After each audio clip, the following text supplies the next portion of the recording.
That is amazing. Is that amazing? That made my day.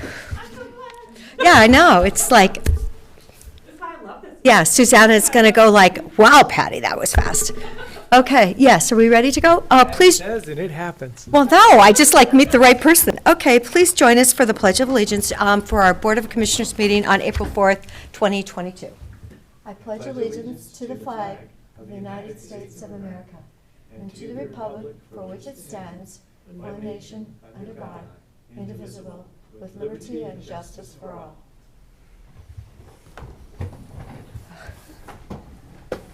Okay, well, let's see. Is anyone from it looks like, Lynn, you're the person in charge for this?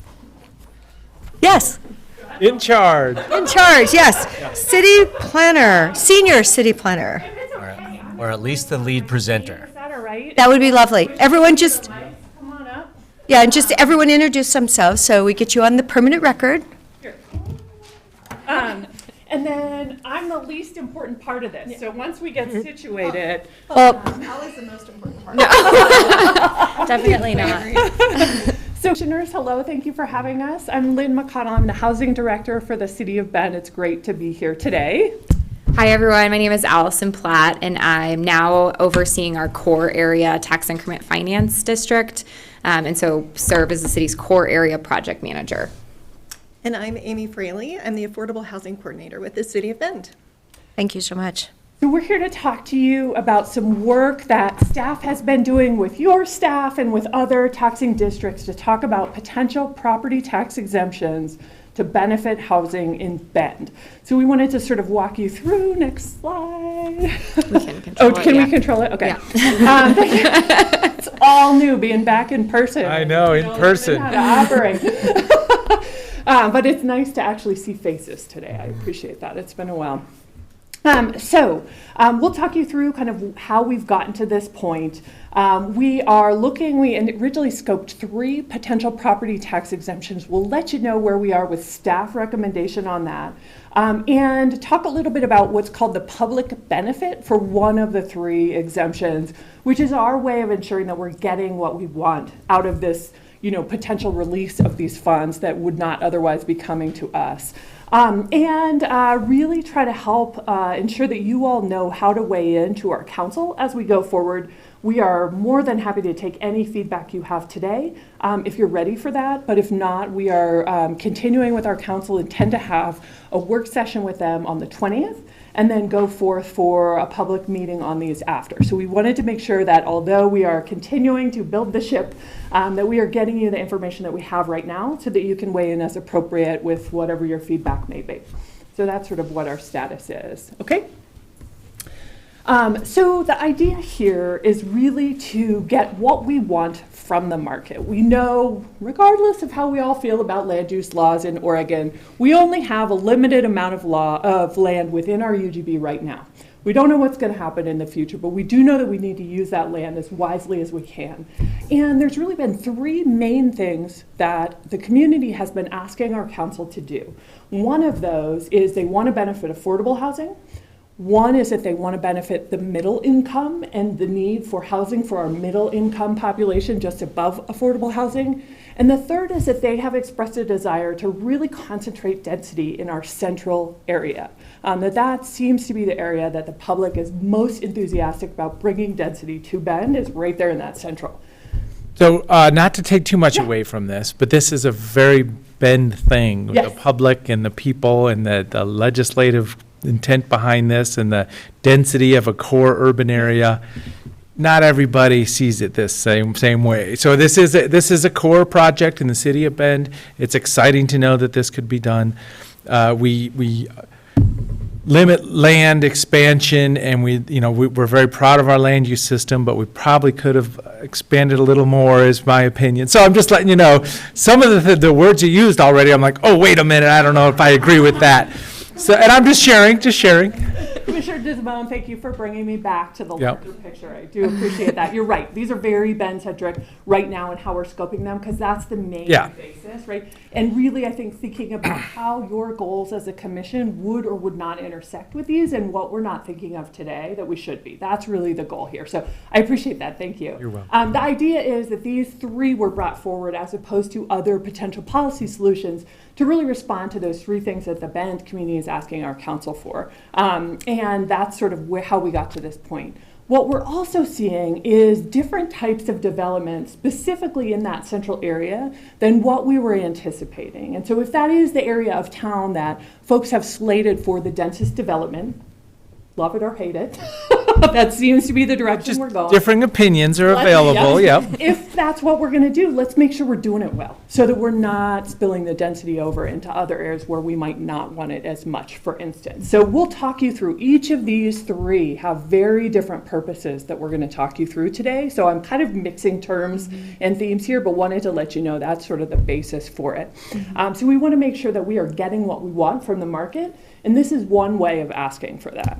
Did you want to say anything I else will before? just, we are going to be talking about another tax exemption program today that's not core area specific, and that's the nonprofit tax exemption that Amy will talk about that. And we are recommending that to be a citywide eligible tax exemption program. We thought about whether we should include the expansion areas that would be more in county control. But we felt like that for any of those nonprofit, this is really intended to support deed restricted affordable housing for our nonprofit partners like Covo, Core, and we felt like it made more sense, since they weren't likely going to develop when it was in county land, for that to be within city limits only. And it would simplify the process, right? Working with you all to like wait until those properties are annexed for that tax exemption to apply to those. So there are other exemptions that we're going to be talking about today that aren't just within the central district. The middle income is another one that we have thought about being applied more broadly than the core area specifically, but the multiple unit property tax exemption program really is intended to try to incentivize development in the places that we've earmarked for that development to take place in the central area. Okay, let's go next. So you all have seen this little graphic before. This is what we use to describe what is affordable housing in Bend. And as you all know, to be defined as affordable, housing must be affordable to somebody making 60% of area median income and under, or for a for sale product, 80% of area median income and other. One of the property tax, so the nonprofit property tax exemption that we'll be talking about today will use that 60% and 80% AMI threshold as some of the qualifying factors for obtaining that. So keep that in mind.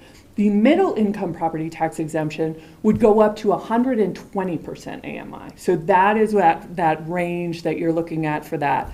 The MUPD program, which we'll talk about, it does not have an income limit on it, but did want to have a very quick recollection of what that is. We also pulled a handful of current rental listings in Bend right now, and those are over on the right-hand side. You can see how that just does not match up with what folks can pay in our community. Even some of these larger multifamily complexes that are, some of them are a little bit older, even not available to a good portion of our population. So wanted to point that out as well. And of course, my slide is already way out of date because the roof has grown since we put this together. And we are now quite a bit above that $650,000 median price in Bend. So what number are you, actually, should it be? Is it 740? I think last I saw it was about 740. It might have even been higher, but I'll have to look at the most recent report to confirm. Either way, huge mismatch between what folks can pay, what's available on the market, and that difference that we need to figure out how to retain our workforce if that is of interest to us. Okay? Thank Well, you. Some wages are raising, so there's different wage scales happening right now too. So everything seems to be a moving part, and that's the scariest thing here is, if we had one thing not moving, we could work with it, but everything seems to be moving. It's a wild ride. isn't it? Yes, right Oh now. my goodness. Yeah, I mean, we are all in this mix right now trying to figure out which way is up and Yeah. how to bring some order. So here's your tax bill. Anyone who lives in the city of Bend, I guess that's not all of us at this, in this room. The vast majority of this tax bill does go to Bend Lapine Schools. Again, this is if you are a resident of the city of Bend. City of Bend makes up about 21.2% of that. And then the county comes in with just under 15%. Why this dollar bill is important to you today is because the property tax exemptions that we are talking about require 51% of taxing districts to approve in order for the full balance of that property tax to be exempted.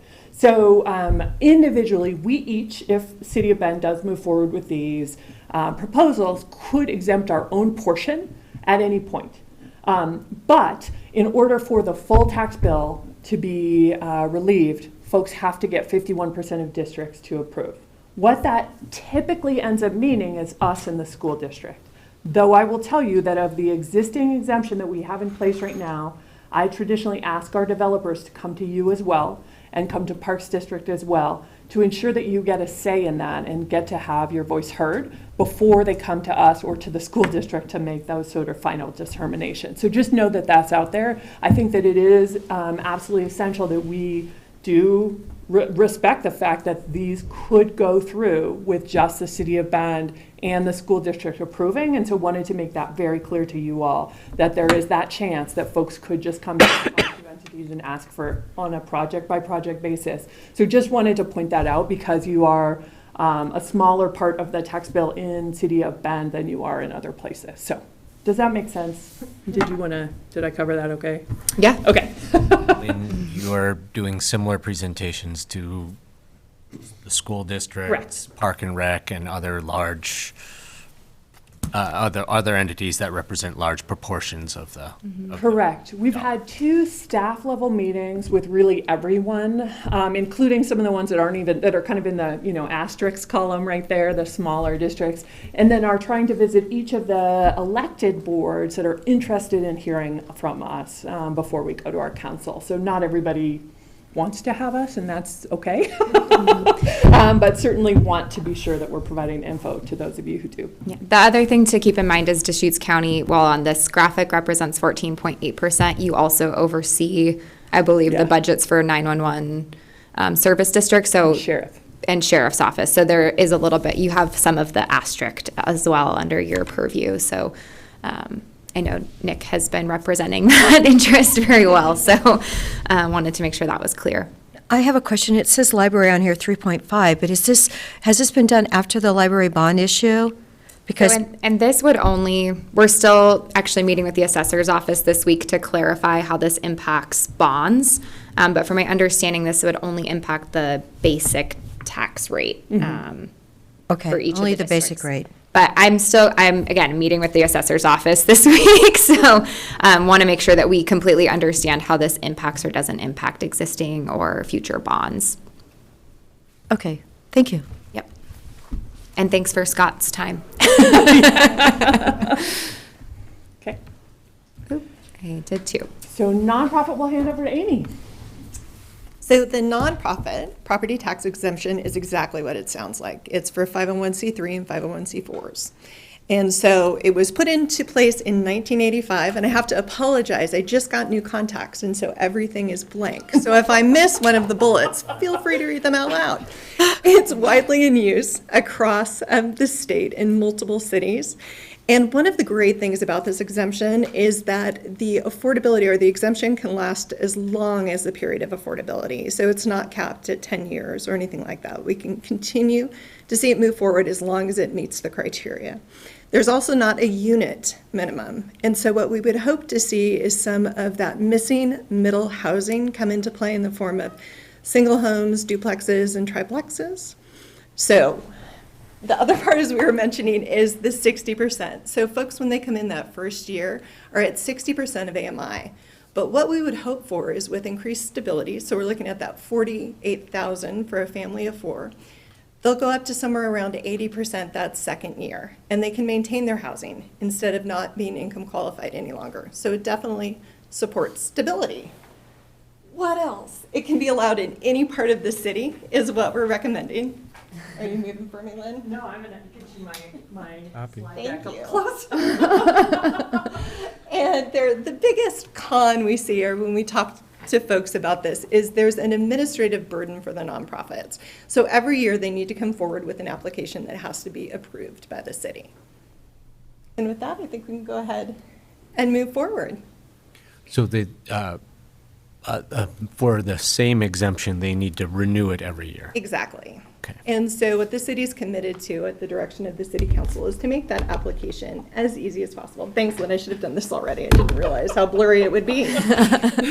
So when we talk about partners that would be utilizing this exemption, Ali already mentioned that COVO or CORE, but also Habitat is really important because this exemption can be for bare land. And it can be held, as you know, it takes sometimes a long time to put these projects into place. And so it can be for bare land, which would be particularly helpful for Habitat. We've pulled an example here. It's a COVO property that many of you may know came online last fall for 2 folks that were homeless veterans. And you can see how their tax burden went up considerably with development. So the portion that is the county is about $733 annually to support a property like this. And that's pretty much what we have on nonprofit. Unless you've got questions. So just acknowledging the Core Community Land Trust is in there. So is Yes. all the activities of the core or just the land underneath it or? Because Oh. I think in those beautiful little cottages are equity ownership, but then the land is in trust. So how does that fit in there? So the exemption applies to the entire property owned by the nonprofit. So a lot of those cottage, like all those cottages, right? The land itself is owned by CORE and the ownership, like they're gaining equity into their building, but that whole property would be tax exempt. But then income limited also. So are they doing all their So the properties cottage- like that? So the cottage itself is still tax exempt. That's our understanding, and again, we're clarifying and ensuring that we have the right understanding later this week. But the important piece of that is that it helps for long-term affordability and helps those folks retain that ownership, as well as helps that unit become and remain affordable for the next transition of ownership, because that will continue to be affordable for the next sale, if that makes sense, for perpetuity. So it just reduces the overall cost that has to be covered upon resale, a sale or resale. Does that make sense? Okay. So this is maybe a question for them, but are all their properties income limited then also? Yeah. So yeah, I guess I didn't understand that. But it goes up to 80% the second year, which I They think, can, or can stay at 60. okay, but I do think it's great if people are going to be in their home and they're working and things are going better in their life. It's nice that they're allowed to make more money. Well, but if it's equity ownership, are we going to be asking people not to make more than 80%? So Or here's the deal. does it break For out at some point? homeownership, You Yeah. qualify upon that initial. Getting in, sale. okay. If you go forth, Commissioner DeBonne, and become a rock star after we are. Well, that's what we want people to do, exactly. Then you're gonna move out and buy your house on Aubrey Butte, and that home becomes open for the next person. Well, so Or any number of other places, you choose. as an owner though, I mean, if you start making too much, you can't own? You can't qualify for the first ownership. If you get into that home and you start So the making tax- money, that's awesome. Because we know that. So then that tax credit will go away. Correct, that's right. Yeah, On so that that's- particular- that's what would yeah, happen. Sorry. So I'm just, I'm thinking if, geez, if they're both working and somebody gets a raise and they get advanced and all of a sudden the whole thing turns sideways, that'd be bad. And then we want taxes out of you. Yeah. Yep, exactly. You're a rock star, we'll take them. So I'm still trying to digest this COVO example. So last year was before the house was developed. Correct. This year is with the house. And, okay, it's total property tax difference of $2,200 a year. And so that $2,200 is what would be exempted. Correct. Okay. It would, no, Sorry, I'm not looking at that. No, it would be the, I need that now. Oh, my goodness. it would be the entire amount, so the full 3,000. 3643. Okay. So it's land and structure, it's the entire. And this is one, how many units of housing are in this? Duplex. It's a duplex, okay. So basically, 1,800 of tax exemption subsidy per unit in this case. Yes. Yes. Okay. And COBO was very much part of the inspiration, I'll say, for this, because you all may remember we have one property tax exemption in place for affordable housing right now in City of Bend. That's ORS 307.515. That one has a limit of 20 years, right? So you can only have the exemption for 20 years, and it's required to be 5 or more units. And so when COVO came to us saying, we only have money to construct a duplex, that's all we can do, what can you do for us? There was nothing, and this feels like exactly what we need to do to help promote that infill from those small nonprofits that really can't otherwise. I mean, this amount of money, $3,600 to COVO, is a really big deal. That's going to make a massive difference, whereas to us taxing districts, maybe a little less of an impact. Even for all 20-something units that they have, that's not a significant amount. So they were a huge part of the momentum for us really bringing this one forward, though there are others as well out there who are interested. And I will say that they call about once a month. Yeah. And ask about the status, and they offered to come today with us to say that they really would appreciate any kind of assistance that they can get to move forward. Bobo, if you're listening, we appreciate your work. Thank you. They are amazing. They do great work, and thank you for being so forward-thinking to get this done for them. Yeah. The nonprofit that's associated with COBA, Yeah, Building Partners. Building Partners, they would qualify for this category as well. Yeah, so with all of these, so with this one, potentially, depends on the type of home that they're building. This is a rental development exemption. However, you can use this exemption for the land that's being held for development. So they could potentially use it in that interim point where they're still scoping out what the financing is going to look like, what all the pieces come together. That could be exempted in that. Rental housing is what, once it's constructed, what's actually by state law allowed to be exempted from this one once it goes forward. Does that make sense? Yes, although now, So now I'm confused how we can do the core projects under this. Yeah, so we're going to confirm all of that, but I think because of the land lease element, that's the element that gets us there for core. So yeah. And then for the habitat? For Habitat, same deal. So if they develop in land lease, it's sort of the same thing. And in that holding period, until they get to that point, because it takes so long sometimes, that's the time frame that we would work with them. Okay. Yeah. Okay. I think next. I don't know, you may have said this already, but just to be 100% sure, nonprofit staff is recommending that that is a citywide exemption within our UGB. Once folks annex in. Within city limits. Within city limits. Once folks annex in, then they could be eligible to apply for this, but we did not want to leave that much time potential out there to exempt a property because they're not actually ready to build until they're annexed in anyway, if that makes sense. So, okay. So next is middle income. This one has proceeded a bit since initial. So what is interesting to me personally about this exemption is that it's one of the few tools we have to really promote middle income housing. There's just not a lot out there. And the reason for that is that this is kind of a new thing. Until recently, we didn't need to think about what we were going to do for this population as much because they could already buy a home on the market or rent a home on the market. But our challenge has gotten so significant that this population now is really, really facing some big uphill battles. And so that's why this is coming into play.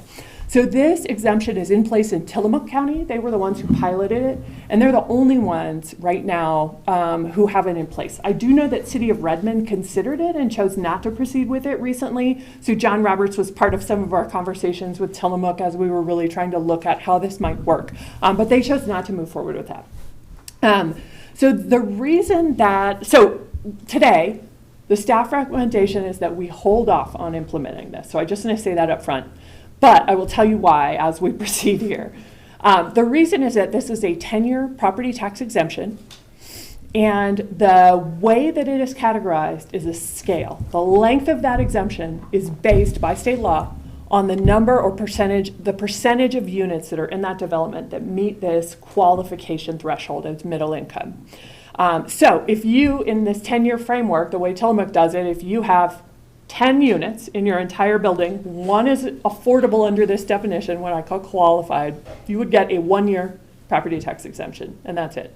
If all 10 units, 100%, are income qualified, then you would get a full 10-year exemption.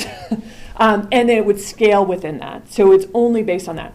What we realized is that when doing some of the math with this, we had the potential of either not giving enough or giving way too much. And we couldn't find that right mix of the formula that felt like it was sort of helping the developer get there so that we were incentivizing them to bring this type of unit online without giving away the whole shop.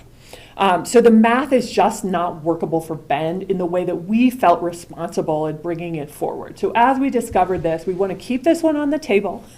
But our recommendation today is to go back at the state level and see if we can get that formula tweaked a little bit to actually make it workable so that we're not giving away the baby with the bathwater, if that makes sense, and that it really is promoting affordability in the way we want. Yes. We have a genius here in our finance department named Dan Emerson, and I would actually, if I were you, I would talk to Dan, because when we were doing our grant funding the other day of the 2.5 million, we actually ended up having a scale like this, at a certain point, and it was great math that he came up with. So, and I feel like this group is so important for our community. If we can figure out some way to do it, we had somebody come to us that had like this kind of a workforce, and there was no help for that. Yes. And truly, they need some help, because you look at this is like barely maybe a 1-bedroom. Yeah. Maybe a 2-bedroom if they're really lucky. So, yeah. What if they have a family? Right. Chair Adair, that's exactly it, is that we recognize that this is an element of our population that has very little to incentivize to really get this type of housing moving. And also what was exciting to me is that I was hoping, and we've seen signs of our market rate developers wanting to provide housing that is more affordable. We really are fortunate to have an incredible development community that recognizes the issues and want to contribute here, I think. I don't know that every community has that. And they want to be part of the solution, but they don't have the way to make the math work on their end either. They cannot build for the prices that we need them to in order to serve this community. And so I agree with you. I think that the work group that we've been working with, really, we were a little nervous to tell them that the math was just not something we could buy off on, because they're very interested in this too. So we're not taking it off the table. It's very much still in consideration. We just couldn't really present it in the right way to you all and feel like it was a good idea today. So we'd like to go back. So we'll talk to our council about whether we can consider making some state level changes to this to make the formula work a little better for this region. Just the math is so different on the coast than it is here, with incomes and everything else. So that's sort of where we got to. So just know that that's out there, and we wanted to at least have you aware that this is out there and know sort of what our plan is for this one going forward. But we're very interested in seeing if we can make this work. Well, I think it's just such a huge need in our community that the sooner we can figure out a way to do it. Agreed. We'll come back to you for a letter of support for that. Okay, of course. Yeah, no. I think A legislative fix. Yeah, Right. I think we found very specific recommendations that we could advocate at the state level to tweak the legislation slightly to really make it be effective for Bend and to also maximize the benefit that we get out of this exemption program. And so I think our goal with our April 20th council check-in is to really say, hey, can we get some staff direction to advocate at the state level to make some modifications to this legislation? Right.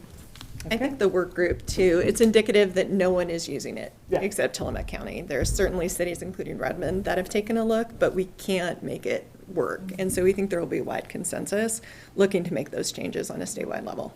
Oh, I guess we'll be talking to Chair Yamamoto, or maybe he's not the chair this year, but anyway, he's the commissioner from Tillamook, and I'll give him a call and see what he can recommend. Why is it working there so much? They haven't seen anyone use it there. Really? Of course they haven't.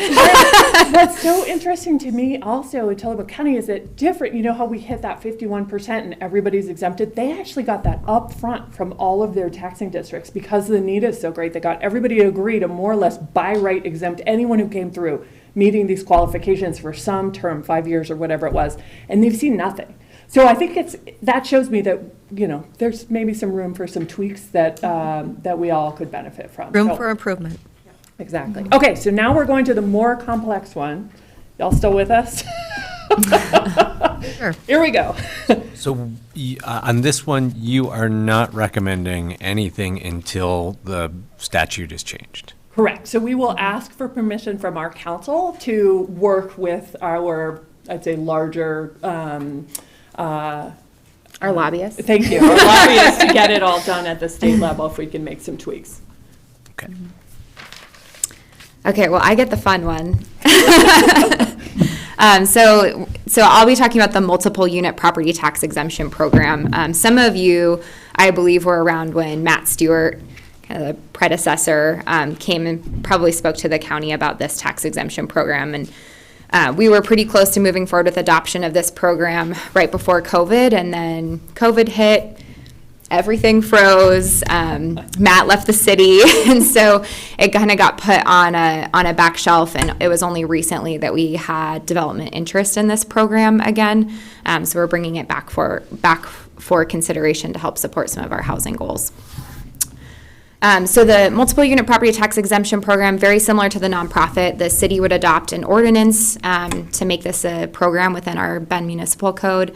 But each project itself would need to be approved by resolution. And again, for that full exemption, that would include participation from all the taxing districts. It would require both, at least the school district and the city, to approve those projects by resolution in order for the project to receive the full exemption.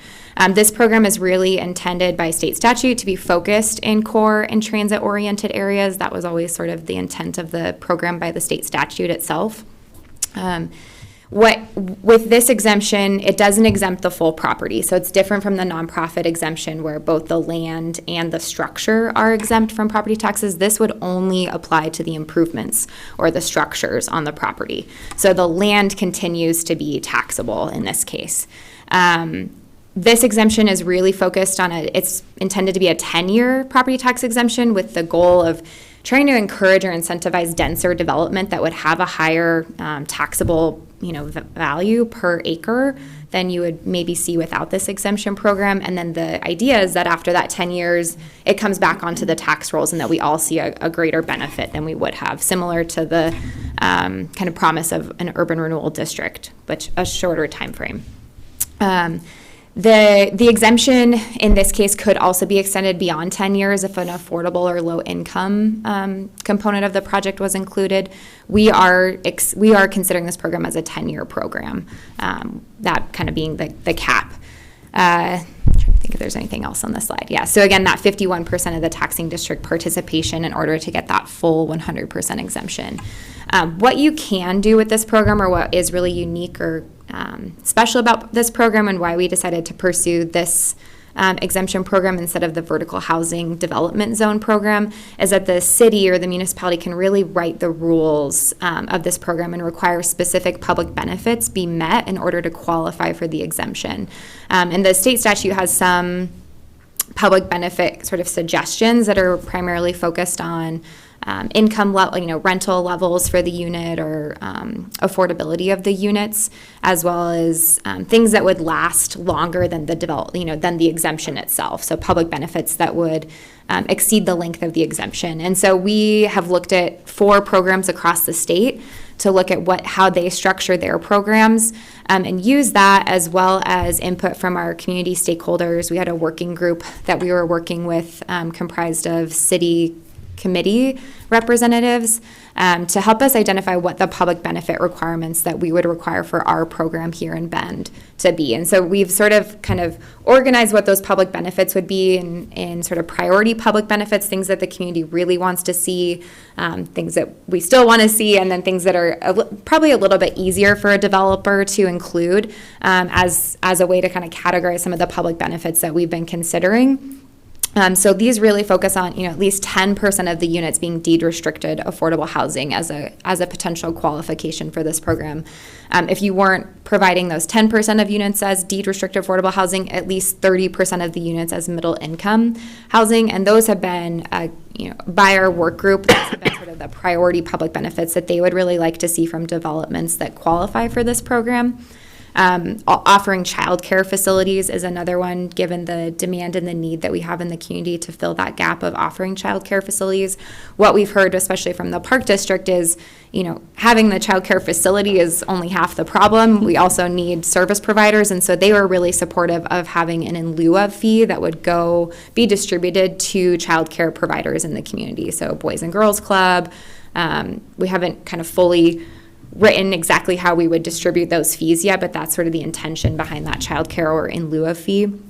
Same thing, open space dedication. This is a really big priority by our Park District, or some sort of in lieu of fee that would be based on land costs in the central and core area, since they have a goal of developing park space within the core area. Offering ground floor commercial within the development to really incentivize or encourage mixed use developments.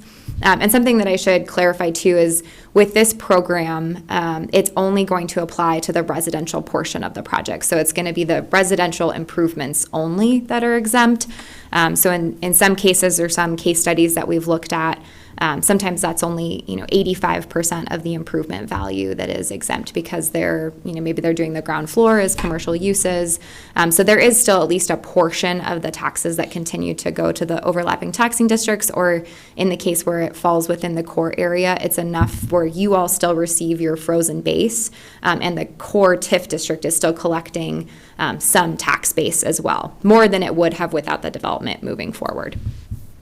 Energy efficiency and green building features are another public benefit that we're highly considering to try to incentivize with this this exemption program.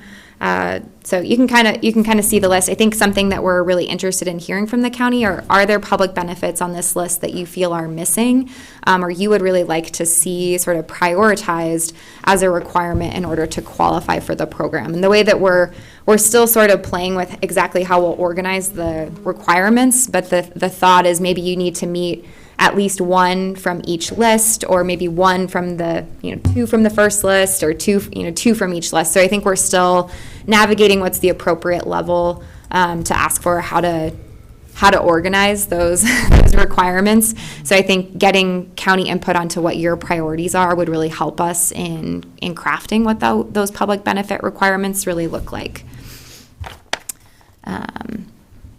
So yeah, that's kind of what I have to present on the multiple unit property tax exemption today, and then we can kind of talk about sort of next steps or feedback that we've started to hear from taxing district staff, some of the communications that we've had, and then sort of process schedule next steps. But I'll pause if there's more specific questions on the MUFD program. So, if I'm tracking correctly, the vision is to use this in the center, the core of the city. Is that specifically clipped to the TIF area, or the current recommendation based on our last work group meeting is to focus it to the core TIF area, as well as the city has some high density residential zoning that's really adjacent to the core TIF area that's outside of it technically, along 4th Street as well as Irving Avenue. A lot of it is pretty built out, but there's a couple lots that are still vacant that are pretty challenging to redevelop. That's why they haven't been developed yet. And so the thought was to really try to help incentivize some of the more intense development that could take place on that 4th Street corridor, but really keeping it within that central district. We were originally looking at including the Century West Side mixed urban zone into this program as well, over by OSU Cascades, but we felt like the market was already supporting development in that area, and we didn't really need to incentivize it with this program. Okay. So it will really be focused to that core TIF area, so most of the impacts actually won't impact the overlapping taxing districts, because you'll continue to receive your frozen base. It's really the core TIF area that will likely receive the highest impact from this program, and that's why we're really suggesting that it be limited term. So we are looking at like a 7-year program cap on this program, with a review after 1,000 units are developed with the program. And I think what we really heard from our work group was that we really need to incentivize development in the Bend Central District in particular, because it just has so many development challenges that it faces with the high parcelization, the lack of infrastructure. But we do also think it's a valuable tool to kind of be at the table with development to start to ask for things that what we want back. We're not seeing mixed income or 10% of units being deed restricted affordable housing in some of the developments being proposed unless there's support for them to do that. And in terms of tax implications for us, I mean, in the Bend Central District, because of the TIF, we're receiving the base tax we were receiving before, and that won't be affected by this Yes, exemption. and I did confirm that with the tax assessor last week. So, I mean, there's really not a lot of financial impact for the county with the application of this in the Central District. I mean, there'd be a couple parcels potentially on 4th Street that could take advantage of it. I guess I forgot. The other development type that we would qualify for this program is that HB 3450 program that allows up to 40 acres of commercial zoned land to be developed as standalone residential. So that could potentially be outside that core TIF area, but the likely uptake of that is still limited. So it's pretty focused. I mean, it could definitely have impact, but I'm not expecting it to be enormous, especially now that we're not looking at that Century West Side area. Okay, thank you. It's more my budget that's going to be impacted. Oh. Gosh, Allison. Are there any other questions? Well, yeah, just so for clarity, yeah, so it's already a tax increment finance cap for existing jurisdictions. The increase in value is to be reinvested in that downtown area, and you're saying that that's where these tax programs will be out of, is that other future money?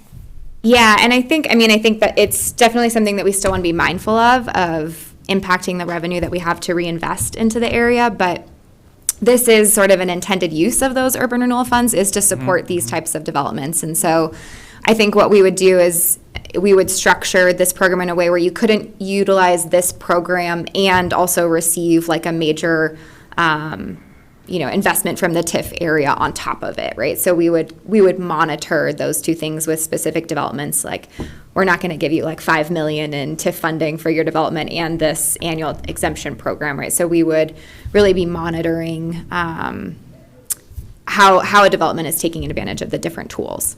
Well, and that's where the partnership with the developers at the table and everybody getting to see everything that's happening. And it would have to come forward, right? It would have to be approved by council as a resolution for each individual project. And they would need to demonstrate how they're meeting the public benefit requirements. Great. And the idea here is the long game too, 7 years of potentially having this program in place. The idea is that at the end of that 10-year period where anyone was exempted, we're getting way more development and ideally way more TIF than we would have had we remained status quo. So it's a little bit of a sort of long game there, I guess, or delayed gratification. But if we're doing it right and we're scoping it right and keeping that limitation in place, hopefully we will get what we need to out of the market. And I do think that other districts have had strong feelings about what that limitation was, whether it's 1,000 units, whether it's a hard cap, whether it's 7 years or 10 years or whatever that is. So that may be something that you all choose to weigh in on if you have strong feelings about what those limitations are. I think, that's well within reason for us to work with you on that. So you asked about, what benefits would our opinions be or something. I mean, I like the mix of ideas here. I can see that every one of them is, kind of a give and take. Well, let's have some more open space in a place we're trying to make dense, so that means to go higher, which is very expensive. So, and then, energy efficiency is always an investment up front also. So it's good just to see the palette of ideas here, but I don't have a lot of direction I could help put to it at this time. Yeah. Yeah, I thought that was a pretty good list of public benefits. I couldn't think of anything off the top of my head to add to that, and in some ways, I worry that the more complicated you make things, the less people will use them. Yeah. So, I mean, if that's a greatest hits already, then I don't need to mess with your list. Yeah, it's a balancing act between asking for enough and not too much to make it unusable. Yeah. Truly, you want it usable, so that's important. At like the really high conceptual policy level, I want to ask the question about whether, what would be the difference between trying to achieve these goals through tax abatement or just collecting the taxes and subsidizing the stuff you want? I mean, is there, the same development, the Covo duplex. I mean, if you just kind of didn't create complicated tax exemptions, collect taxes from people, and then just gave them a chunk of money up front, in what ways is that better and what ways is that worse than this tax abatement approach? I think there's a million different ways to answer that, and I'll let you jump in after I give it a go. The first has to do with sort of how much financing you need up front to get the thing financed at the bank level, let's say, versus ongoing operations needs long-term. Also, if you look at the Covo duplex, I mean, that's not necessarily the product that we're looking at here, but just for simplicity's sake, since you all saw those numbers, the total exemption that they would receive from us for property taxes was what, under, $5,000, right? Or something like 60, I can't even remember. I've already forgotten, but it's not a lot. 3,600. Compared to the amount of subsidy that product would need to even just get off the ground, this is a very small amount potentially. And I'd say the other thing is that, and obviously my program is sort of my frame of reference for giving out funds, cash subsidy, et cetera. Folks have sort of a scoped project by the time they come to us for money. And so, we ask them to have something that is more or less shovel ready. And as you all know, you want to find that product that's going to move forward, or that development is going to move forward. And so you need to see those pieces in place by the time it comes to you for money. Most of us are not interested in funding somebody who just has a concept. Whereas the MUPD program, we can start those discussions with development at the concept stage and say, these are the priorities that are important to the city. How can you help us meet those needs? So I think that timing is also, like, this really gets us in at the ground level in theory, if folks are interested in working with us and interested in this property tax exemption. Sometimes I have development come to me with more or less fully fleshed out products to build, and they just need that little bit of money. So there's not a lot of changes, we can make at that point in the affordable housing realm, and I think it's true at the market rate as well. So that's sort of my initial thought on some of the differences.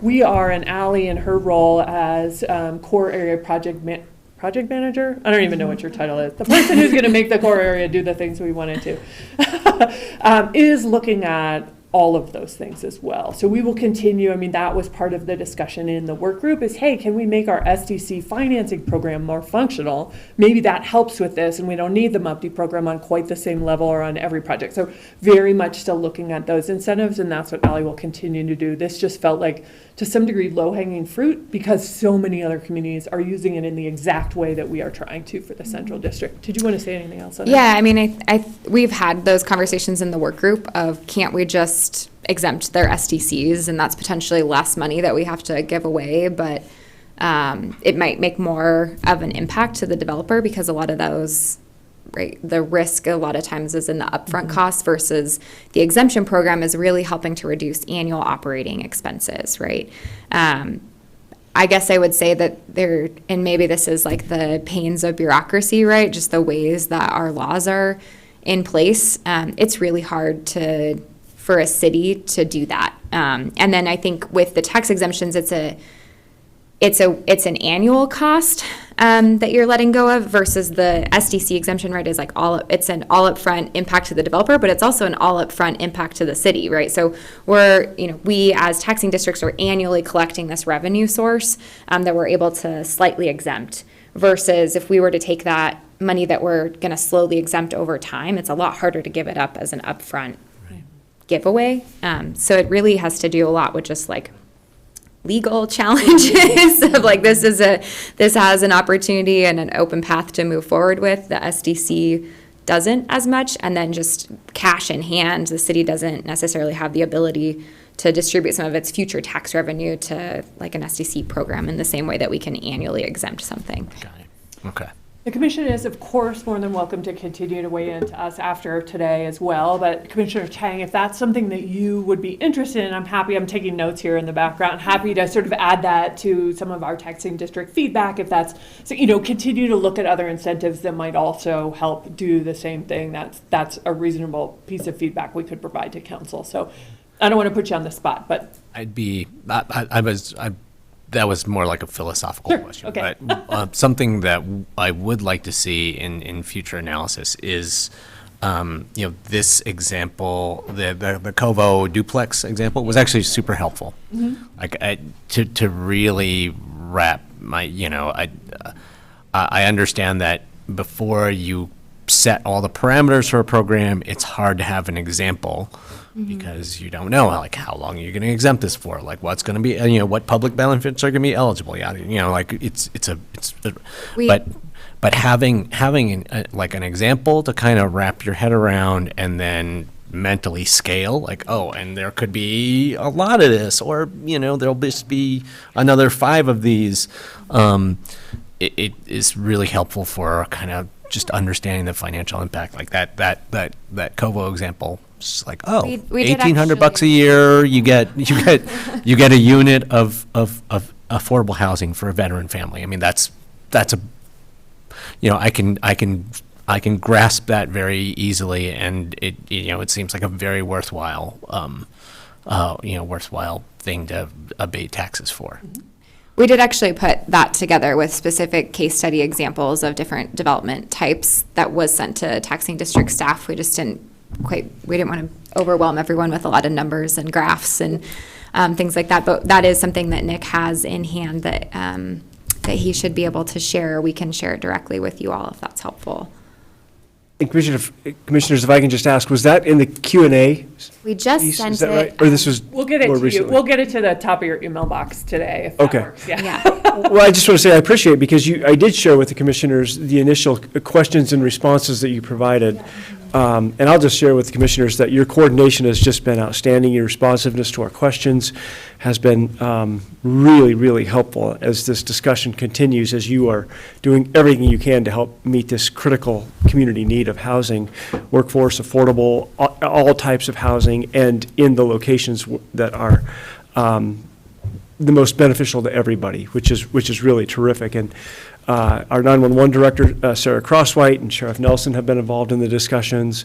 And certainly it's, we don't need to overanalyze it, but I think we continue to talk about, the benefits versus the cost of those increased services that we would be foregoing with the tax exemptions. And those are just the tough decisions that we face as a community, and why it's so helpful to understand what the magnitude of the exemptions may be compared to the benefits that are being provided. So again, the City of Bend team has just been terrific to work with through this process, and clearly continuing to move forward quickly.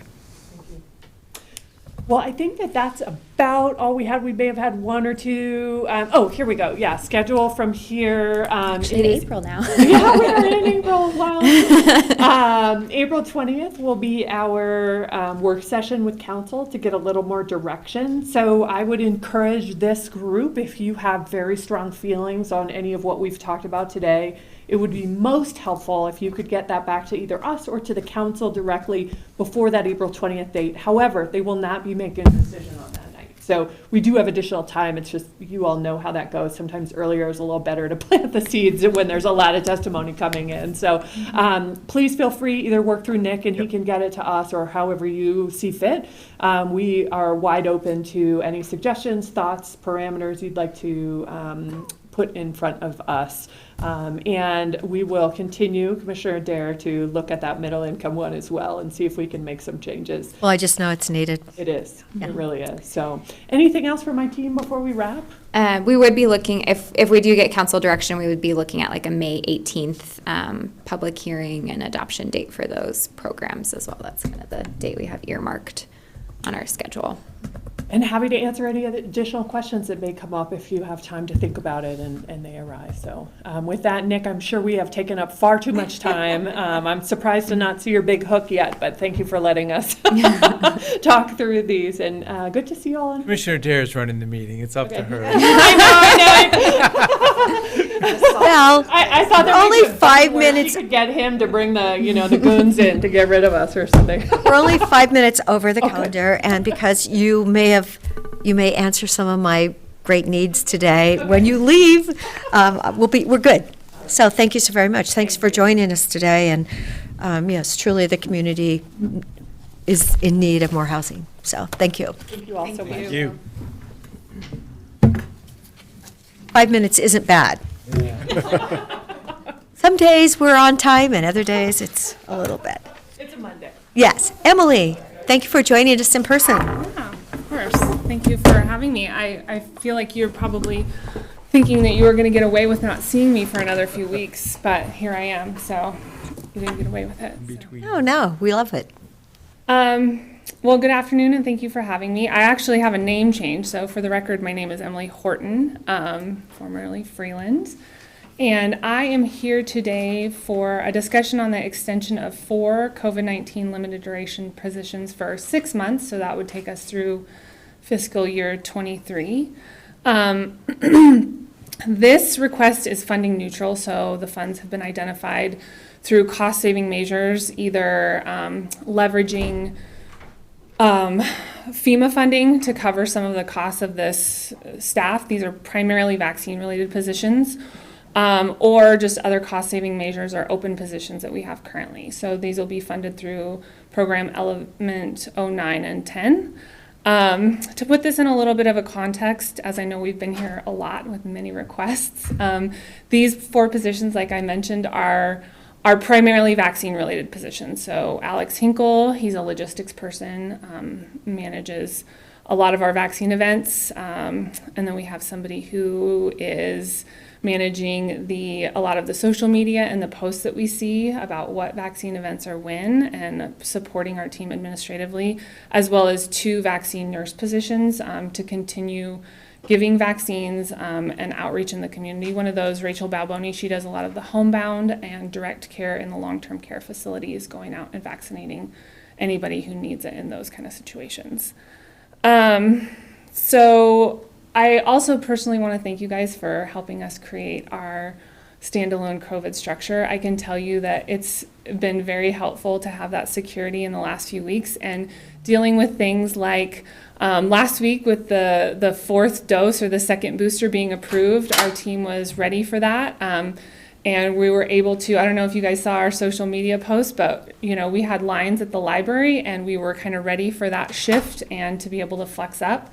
We are certainly moving our reliance out of those temporary positions and trying to move everything to kind of a new framework in this more formal long-term structure with these limited duration positions.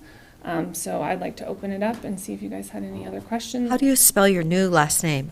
Horton. Okay, all right. Thank you for that. We will get our records updated. And you said Rachel was one of the vaccine nurses. Who is the other one? So that position is currently open. We've had several of these positions be open for quite some time.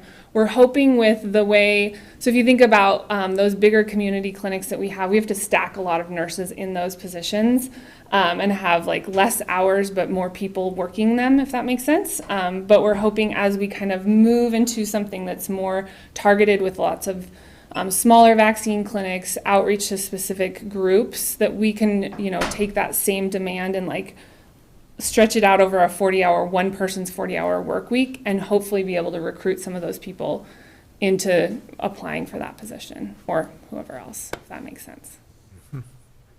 So extending this 6 months would also help with the recruitment process, clearly, as we're, this position expires at the end of December. So it'll be easier to recruit someone for at least a year-long position at this point. Okay. Are there any questions? So we have a COVID infrastructure. We're going to keep that infrastructure. Now we're talking about extending from the end of this calendar year into the end of this next fiscal year. So it'll be next fiscal year's kind of line there. So some of the positions within our structure are funded through '23, and others are ending at the end of this calendar year, at the end of '22. So one of my thoughts is, the definition of this thing called COVID-19 and the terminology pandemic and endemic. I mean, is it newsworthy to think that we're going to be committing to this COVID-19 emergency structure, and maybe we don't call it emergency structure, just structure, for another 6 months after the end of this calendar year? So, hopefully we're saying goodbye to this and managing it, and respecting it for what it is, but not holding on to the, emergency nature of this situation. So I think that there's probably a couple of different ways to look at that. One is we've committed some of those positions through the fiscal year anyhow. The second is I agree with you as far as linking the word COVID and emergency and how do we handle those two things. We certainly, hope that there's not any more kind of those emergency pieces, but I think what I'm doing with my team moving forward is thinking about emergencies in a bigger setting, and how are we dealing with those and being ready for whatever comes our way, whether it's another ebb and flow in COVID or another variant that we have to make some hard choices about how we're going to handle it, to being able to roll out not a booster, but a new vaccine for a different variant, or any of those kind of things. We're preparing. We're taking the lessons that we've learned from the last 2 years. Right now, one of the big things that we're doing is doing kind of debriefs and after action reports to try to collect feedback from both our team and the community to help better understand what we could have done better and what lessons we are going to need to learn for whatever comes next, right? The difficulty with all of this is we just don't know. I can tell you that the last time it felt similar to this as far as in the public was last June and July-ish, and then things got a lot worse before they're getting better. So my hope is, of course, that we are on some level playing field where we can, all just have a nice, easy kind of endemic, be able to get in some routines and understand that in the fall we're going to have vaccine rollout that we need to have bigger clinics for. And at this, those kind of more regular and routine actions that, frankly, that's what public health is more used to. Like in my experience in public health, I'm much more used to those long end games, goals that are far out, setting up those things with lots of time. And so that's kind of the shift that I hope we can make, but using the lessons that we've learned in case it doesn't happen the way we hope it does, to move into the future. So, Speaking of that, I just wanted to thank you because you have been here the entire time. I thank you for your diligence and expertise and your commitment to Deschutes County.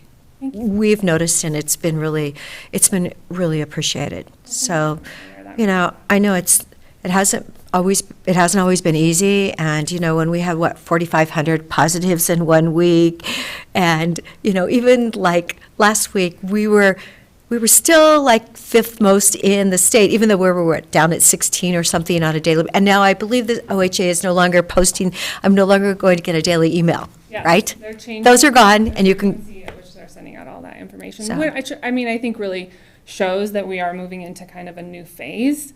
And we acknowledge that. We welcome it. We want that to happen. But we want to be ready too. And I mean, from my perspective, I don't want to be caught in a situation where I'm not prepared and retraining people. It takes a long time to become comfortable and, understand the systems and who to contact, and those relationships that we build both internally within our teams and externally in the community, they matter, and they're really hard to replace if we lose them. So I think it's really important, to the best of our ability, to continue, with that structure and the support so that we're there when people have questions or, all of those kind of things. I mean, I think it's really important to have that kind of consistency, and moving forward, I hope we can continue, in a way that makes sense. I'm really, I am really fiscally responsible in my own life. Like gives me tons of anxiety to think about the amount of money that's been spent, but I think, we can do it in a smart way, and doing things like this makes sense to rehiring somebody costs a lot more than keeping someone an extra amount of time. Yeah. Yeah, I mean, I'd just like to say that we can call this a pandemic, we can call it an endemic, we can call it an emergency, we can call it a non-emergency, but no matter what we call it, COVID-19 still exists in the world. The global conditions that generate new variants are still there. We don't have nearly the level of vaccination globally that is necessary to be able to expect that we're not going to have regular new variants, and we have no guarantee that those new variants are not going to be both highly transmissible and also very lethal. So we need to be prepared for that. Again, whether we call it an emergency or a non-emergency or an endemic or a pandemic, we need to be prepared. Maintaining some foundational, human resources infrastructure to be able to respond is, to me, a very strategic plan and makes good sense. So I would support this resolution, and we can continue to discuss, or I'd be happy to make a motion right now. This is for a future board meeting. It's just, that's why we're discussing. I do have a question, Emily, because this is a public meeting, and there is a $3,650 difference in the two costs for the public health nurses. Is the one that we currently have, are they being paid the $58,000, or are they being paid the $54,000? I would have to get back to you on that. Well, I mean, I'm guessing that we would estimate the person that we're going to hire on at some pay, and the person that we already have hired at a different pay, because she already has her pay scale, so we know exactly what that's going to be, and there may be a discrepancy between the two. Okay, Based on, what step. We're very cost aware of Yes. what people are being paid in today's world with inflation at 8-10%, so, yeah, okay. No, it's, I so appreciate you being there, so, for the last 2 years, and what is it, 2 months, something like that? It was the How simple long have you world been- of how- restaurant inspections, wasn't it? Yes. Simple. I know, we went on I know. a few inspections long ago. It feels like a different lifetime. I know, what a lifetime ago, right? So these funds are here from FEMA and OHA for COVID. That's why we're receiving these funds. Correct. So the two funding streams for these are actually through OHA. We've been able to extend them by leveraging FEMA to pay for some of those positions, which we thought FEMA was going to expire. So we would have been paying these people's salary with these program element funds, but we have shifted to be able to backfill and pay a lot of those, positions with FEMA funding. And that's allowing us to extend these, or have more funding in our budget to extend those using the OHA funds to keep going. But isn't FEMA funding for vaccinations ending like the end of June or something? Correct. So this is so we have this pot of money that's the OHA funds, and we thought we were going to spend it because we thought that the FEMA funding was going to end at the end of the year, last year. Right, But but it's it's not. extended through June, so that's allowed us to save all of that money that we would have spent from OHA on these positions and utilize it to extend them into the next year. Great. Okay. So, a resolution will be coming back then. Do we need a motion today? Anything? Make one if you like. Sure. Or, would this appear on consent agenda, or? Yeah, it would come as a consent item. There's no need for a motion. It'll- Okay, no need for a There'll be motion opportunity to then. approve it then. Okay, Well, You've thank you. indicated, it sounds like you're going to approve it, so all righty. Thank you. it'll go on consent. Thank you so much. Back to inspections, right? Oh, yeah. Some days I miss it, I'll tell you, but. I know. Thanks, Emily. So nice to see you in person. Thank you, thank you.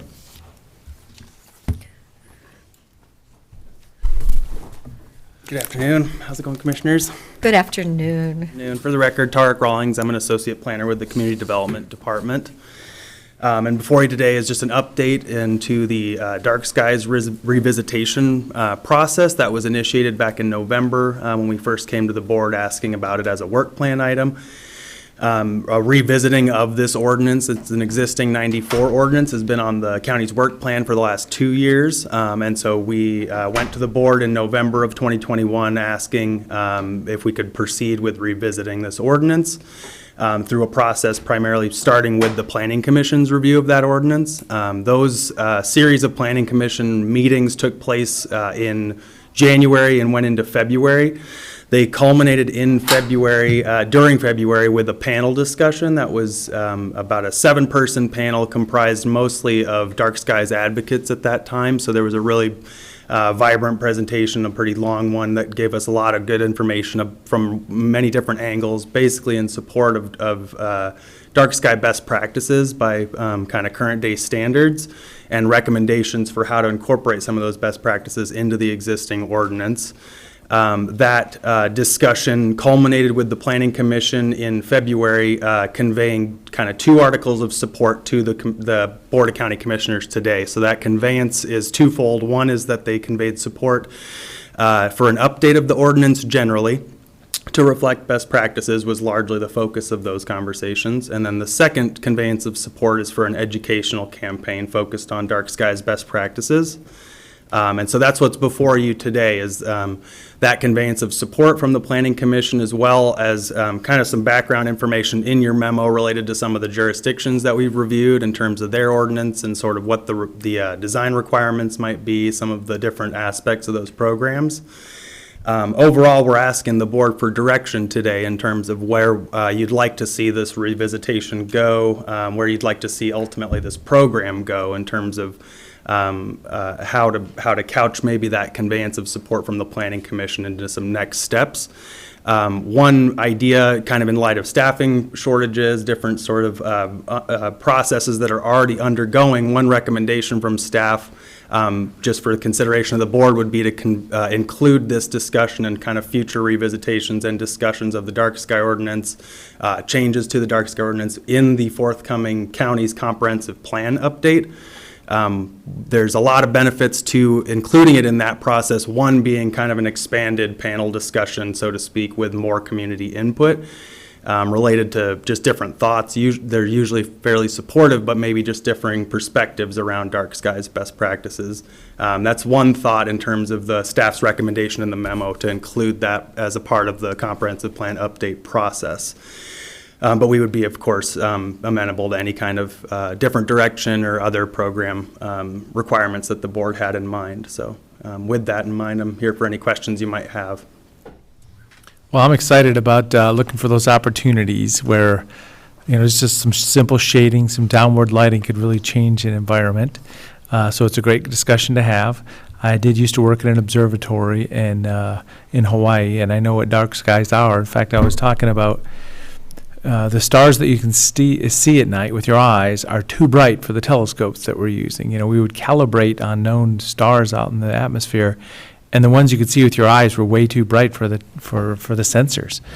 So that's what a dark sky is. I mean, it's very, very sensitive. We do have some observatory activities. We do live in the high desert here. So I'm just showing my support for the whole thing. Thanks to the Planning Commission and the people that have provided input on this topic also.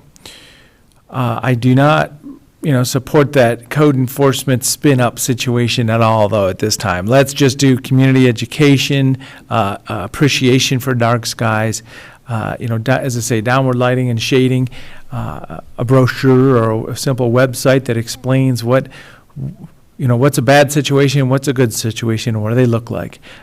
Sometimes parking lot lights have been these big bright lights way overhead, or it could be just that kind of hip high little bollard in the parking lot, which makes the walkway illuminated.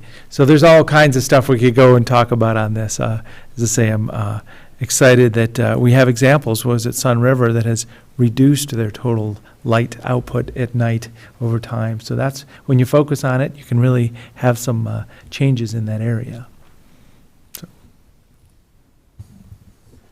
I would also say that I'm much more interested in the educational approach than the enforcement approach. It's not that I don't think if we have ordinances, and we should update our ordinance, if we have ordinances, people should be asked to comply with them. But in a situation like this, where we're talking about the activity of thousands of people in a really dispersed way across the landscape, I think we can accomplish a lot with education and goodwill and explaining to people, how precious the dark skies we have in Central Oregon are, and recruiting them and listing them to help preserve that special resource that's just part of our quality of life here, rather than sending code compliance out to wag their finger at them. So I would be very much in support of really, ambitious and proactive educational efforts. It's quite possible that these kinds of efforts could benefit from, investments from the county. When you have an educational need, it's not like you can just throw money at it. You need to have a whole lot of people who care a lot and who will engage and will help carry the message. But when you have those people, it sure helps if they've got a little bit of resources to work with to help them get their message out. So that's where I'd like to see a lot of the emphasis with this effort. Absolutely, we should review our ordinances, address best practices. If there's things that we know about blue light now that we didn't know 15 or 20 years ago, then we should incorporate those things into our regulatory framework. But I also think that I'm comfortable waiting for that until the comp plan update process comes around. Well, Tarek, it is amazing that we're looking at something from 1994, that the counties seem to be, ahead, and which is really great. And it sounds like both commissioners were talking about educational campaign, and I'm always into billboards. Maybe we could have a billboard, educational campaign, but, just something to remind people that it is really important to have the light go down. Certainly. We could light the billboard up real bright at night. I'm like, how about a dark billboard? As we model the kinds of practice. Yeah, let's have a black with the billboard, billboard. and you can only read it during the day or something, I don't know. Anyway, But when the update is discussed, technology has changed. So that's the other thing here. 100-watt incandescent light bulb in 1995 is very different than a 14-watt compact fluorescent or LED now. So the technology truly has changed drastically since we had put that in place. So that's an area we can definitely focus on. What does it really mean to have lumens or brightness or color spectral effects, and let's not get super technical on it. I'm envisioning, instead of that really bright bulb on your front porch with no shade on it, have a simple downward shade, even if there is brightness coming out. Yeah. It can be really simple about bulbs and downward shielding. It's a lot of it right there.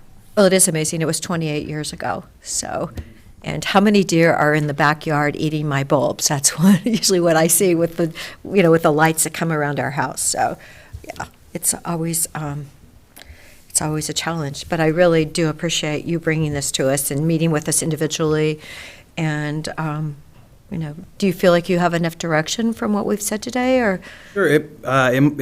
Just to clarify, it might be good to, I don't know if Dave can weigh in, if There a there would be motion? a motion to be made, might be a little helpful, just Okay. in terms of next steps and direction for. Yeah, there's a recommended motion on the cover sheet, and I think that would be appropriate to direct it for the comp plan.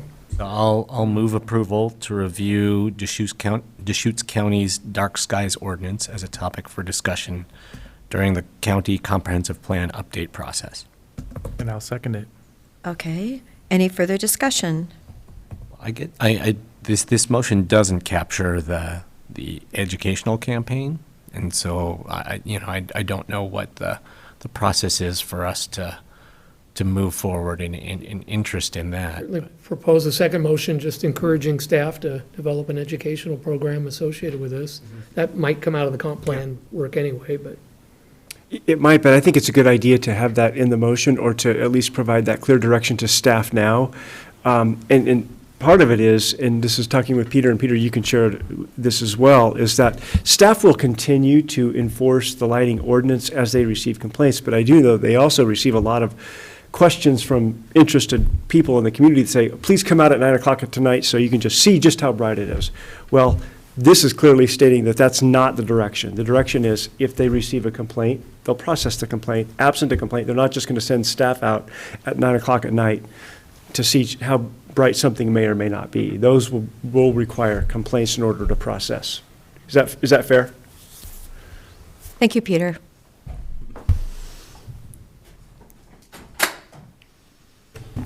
Thank you. Good afternoon, Madam Chair, members of the commission. Peter Gutowski, Community Development Director. I think Nick's summary was excellent. I think the other thing that we can offer in terms of education is we can create some pamphlets, make it available in our lobby, let our dark skies advocates, who are very active and passionate, and I don't know if last weekend you knew that there was an opportunity to see the Northern Lights. There's a picture that was forwarded to me about the Northern Lights being caught above Smith Rock on Saturday evening. So, people really associate dark skies with quality of life here. So we can, with the time available to our staff, develop some educational materials, disseminate those, as frequently as possible. And then through the comprehensive plan update, which as Tarek mentioned, we can use that forum to ensure that dark skies is discussed, and that's part of the education about why it's so important. And then to the extent that there's goals and policies that really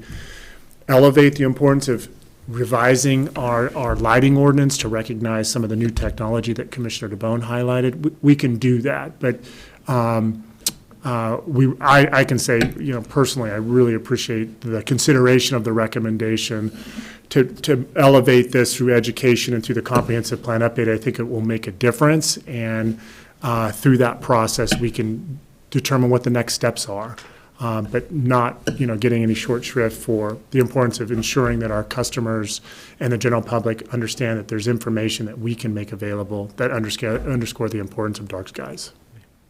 And I guess I have possibly it might be similar, or it might be a different vision for how this educational campaign can work. So a long time ago, I was very involved in efforts to reduce non-point source water pollution, which I think is a very similar kind of a policy problem to this. Basically we're looking at the everyday decisions of people in their household and how that affects a broader resource and the quality of that resource. And a big part of what helped to advance the non-point source pollution prevention agenda was the establishment and growth of these community-based organizations called watershed councils. And so it wasn't local governments, it wasn't state government, it wasn't county governments who were solving the problem and leading the educational efforts. It was the people in these communities who really cared about water quality and the clean creeks and lakes and things like that. And those people had the motivation, the passion to really do a great job of educating the community about the simple things that they could do to preserve water quality. They just needed a little bit of support from the public sector to be able to do that work. So, if one of the decisions we're making right now is that, okay, we are deferring a review of our ordinance until the time when we're engaged in the comp plan update. The educational efforts that we're talking about, kind of recruiting the community into these educational efforts and providing them a little bit of support, that's something that could start right now. And so I guess that's why why I wouldn't want us to just wait until we're working on the ordinance revision to start thinking about the educational campaign, because we could make a whole lot of progress right now. I want to be very sensitive to the impacts on staff with that, but that's another part of the reason why I'm kind of laying out this scenario where we recruit these, these people who've been engaged with us now for over a year in encouraging us to look at the ordinance, to recruit them and engage them in being the leaders in these educational efforts. So, if I may, Madam Chair and Commission, just to offer a response and some perspectives, I do know that there's an Oregon chapter of the Dark Skies Association. They're speaking tonight at McMenamins to promote and educate the importance of dark skies. And your non-point source pollution is well taken. I mean, of course, cities have to implement non-point source pollution through stormwater master plans and national pollution discharge elimination permits. So for local governments, those that do have non-point source pollution, there is a regulatory cost. There is staffing and testing and a regulatory mechanism for those cities that at once were 50,000 and now they're over 100,000. So for local government, for non-point source pollution, as an analogy, there are responsibilities when you have stormwater facilities. What we were trying to delicately address in the memorandum is our staffing resources are very limited. Right. And if the board is interested in having us, I mean, I think there's things that we can do relatively efficiently with pamphlets and engaging the Dark Skies advocates to let them know that the board values the work that they do, that, we stamp every plan that comes in for building permits, that they have to comply, among other things, our lighting ordinance. We can, with time permitting, create, I think, potentially a website that talks about dark skies.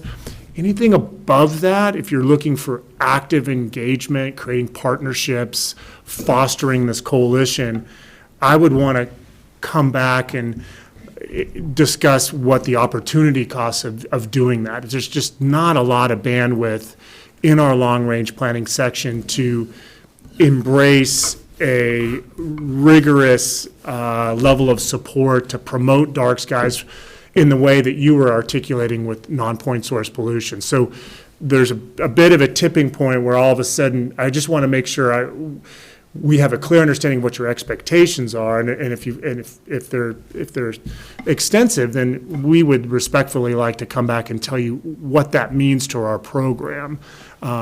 So I mean, this is not an elegant way of saying this, but essentially, I'm proposing we outsource the educational campaign. And I haven't been engaged with these Dark Skies advocates the way that you all have, but I mean, it sounds like they're pretty they're pretty thoughtful people who know how to do some homework.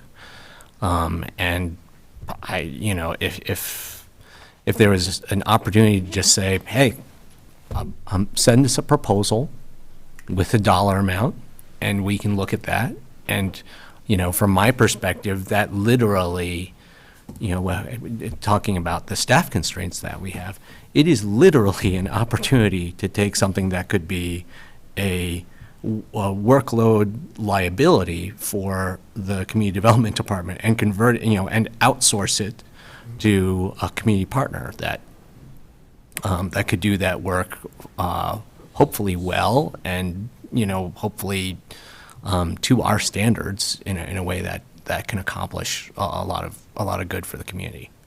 And Commissioner Chang, just really quickly, I think there's an example I'd heard of in city of Troutdale just during the research of this, and there was almost exactly what you're describing. There was kind of an advocacy group that was eventually partnered into a lighting district, essentially, that did a lot of exactly what you're describing, kind of educational outreach. So if I'm just trying to clarify for myself that maybe a benefit to this second motion is not tying educational campaigns to the comp plan process, something we could get done sooner rather than later. And then a second. Initiate sooner. Sure, and then maybe a second benefit is this kind of workload capacity that when we say pamphlets and website, things like that, your intent is maybe to ask these advocates what their capacity is to do those things on their own first, is that correct? What their capacity is to do those things, and let them know that we're willing to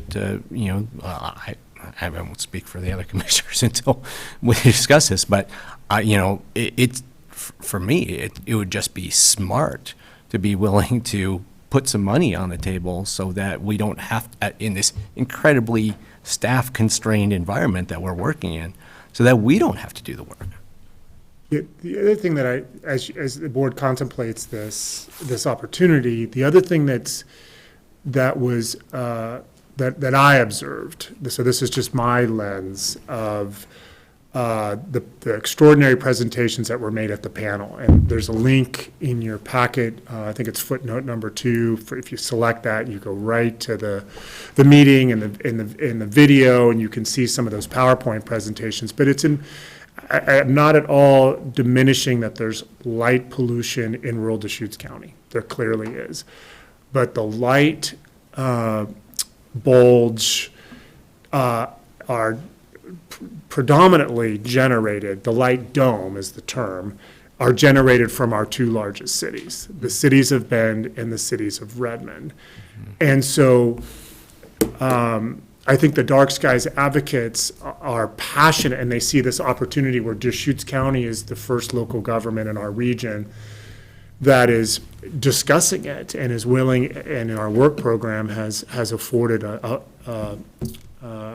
forum for this information to be made available to the community.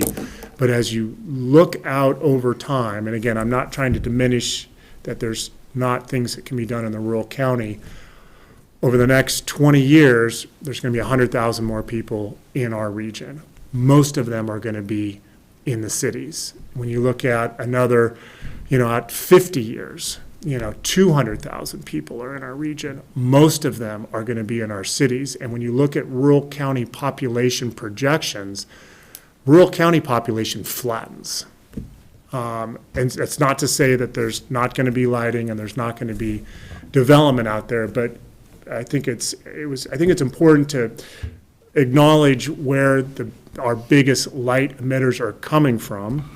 And so as the board contemplates weighing an education outreach campaign, where most of the lighting is getting emitted and, is impacting dark skies. So it's just something to put on the record. And so these groups haven't made any contact with our municipal governments?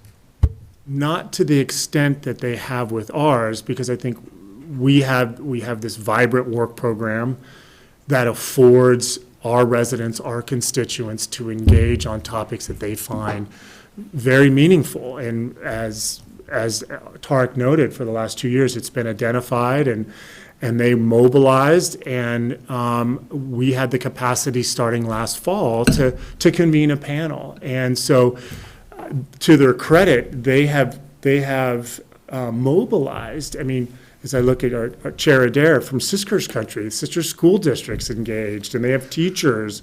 And one of the recent graduates from Sisters High School is now, I think, operating the observatory at Worthy Brewery. I mean, there's really a phenomenal sense of community and identity, and they've used this platform, I think, as the first kind of crack in the door to elevate why Dark Skies is so important. And again, it correlated with the most relatively recently, as Commissioner DeBone noted, the Dark Skies Award to Sun River, and as well as Prineville Reservoir as these internationally recognized dark skies places. So as far as I know, they have not directly engaged the cities of Bend and Redmond. I do believe there's been some inroads at Sister City Hall because of the presence that the school district has there and how important it is they want to maintain the dark skies specifically in that region. So it's just another long-winded. It's a balancing act that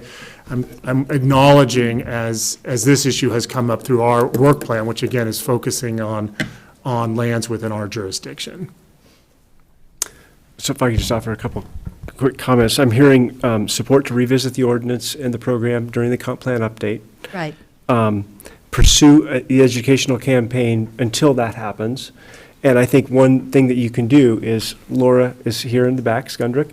She can inform you of any and all grant opportunities that, for example, the Dark Skies chapter could apply for. The timing is perfect. They shouldn't delay with the budget season here and grant season here. And I don't know if there's an opportunity or not, but connect with Laura about what some of those funds might look like, because we do know they do great work already. A lot of us already get their calendar, their Dark Skies calendar, and they're doing a lot of good work. Process code complaints as usual. It's just, we're just not treating them differently. And I know that what some of the people are asking you to do is proactive code enforcement, which is that additional step that we don't do for most others. And I think just the final piece is, in the rural area, we do experience more light pollution in Deschutes County because we don't have the trees that you have in Western Oregon or in other places. So it's just more Or visible. Cloudy as- skies, too, when it's really dark and the fog is like on the Exactly. ground. Yeah. Yeah. I've lived in those places, and it's, yeah. So that's just kind of a summary of what I've heard and my thoughts with maybe connecting with some resources. I mean, it looks like Sisters actually, you list their educational materials that they have, and I'm looking at like Redmond, Washington, their population is 73,000, they've got their regulations, maybe they have some documents that they give out, and maybe we can just kind of compare some of the community, but, definitely there's, Black Diamond, Washington is only 4,500 people, so, that's 4,500. Troutdale is 16,000, by Portland. Maybe somebody has a moment in time that can just collect the information and see what seems to be the most helpful. But we truly were ahead of the game in 28 years ago, so that's good to know. We're still in the middle of a motion. Yep. Okay, are we going to amend that with a friendly emotion from your emotion? I think I want to continue the discussion about an educational campaign, how we empower these advocates, and how we engage the cities in that. But I don't think that there's a motion necessarily on that right now. But do we want to just vote on our first motion and then Right. and go to the educational discussion a little bit more? Okay, Commissioner Chang, Yes. Commissioner DeBonne, Yes. and the chair votes yes. That's the original motion, which is listed in our packet. And then, seeing Laura with us here, and with the prompting from Nick to think about grant opportunities, this strikes me as an interesting special projects grant. Now that we have this new category for kind of initiatives that are coming on our radar screen that might need, like a decent shot of resources to really get, to jump to the new level or, sustain activities at certain levels. Given the kind of background that Peter just shared, this is certainly something that I think that the cities should share in supporting if it's, if there's going to be, public, subsidy, public investment in this kind of effort. But to get started, it might take some seed resources. And since these folks, came to the county first and used this as a platform to elevate this issue, I think it'd be appropriate for us to provide some seed resources to help them, initiate a really, substantial, exciting community education campaign. So that's not a motion. That's just. I was going to say, That's just a kind of yes. a thought process, thought stream, but of where this might go next. So do you want to make it into a motion?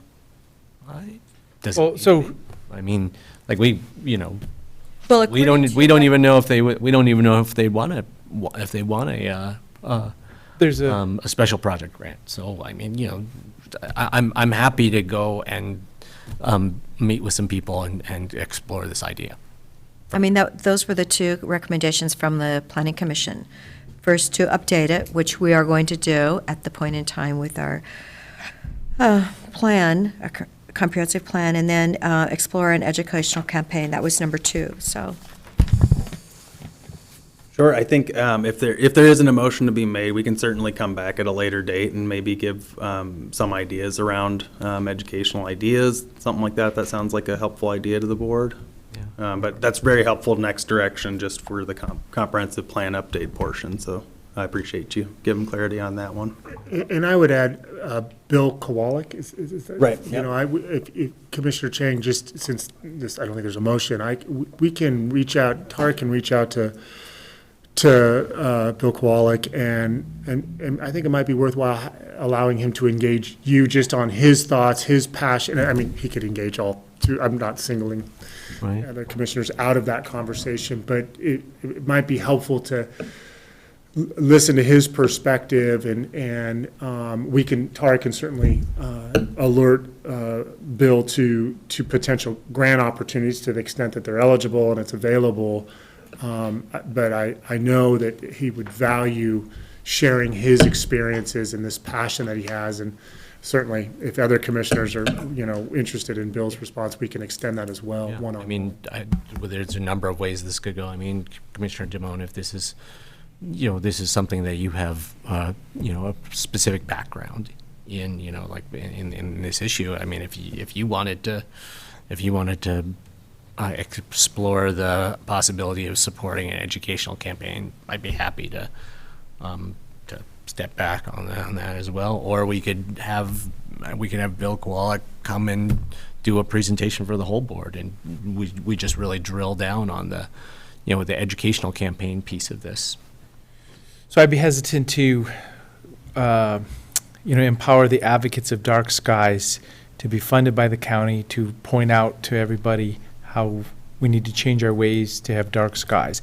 Educational, yes, but my point is there's a discussion about existing property owners, future property development opportunities, and commercial property. So I see it as a little bit bigger spectrum instead of, handing the advocates money to go get all excited to tell us to turn our lights off at night. I mean, not to be rude here, but that's what a planning commission is all the perspectives, for us to give one group of people, the advocates, to go do the education. I want the positive buzz, but not the mindset of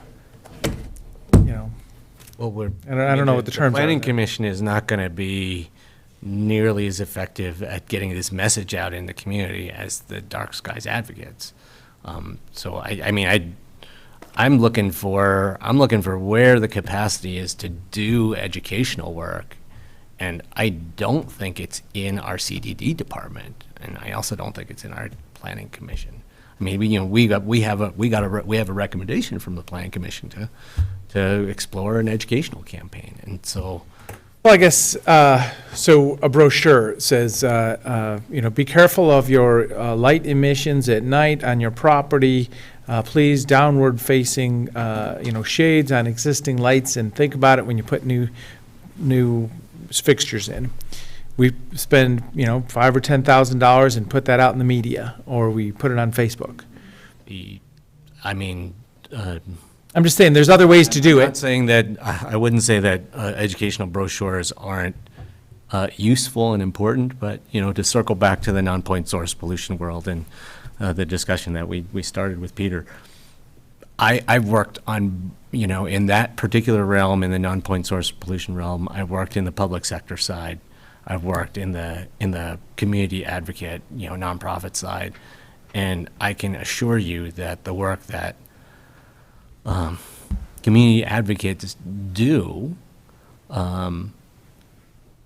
reaches vastly more people with vastly more impact than the brochure that the municipal government puts out. I mean, it's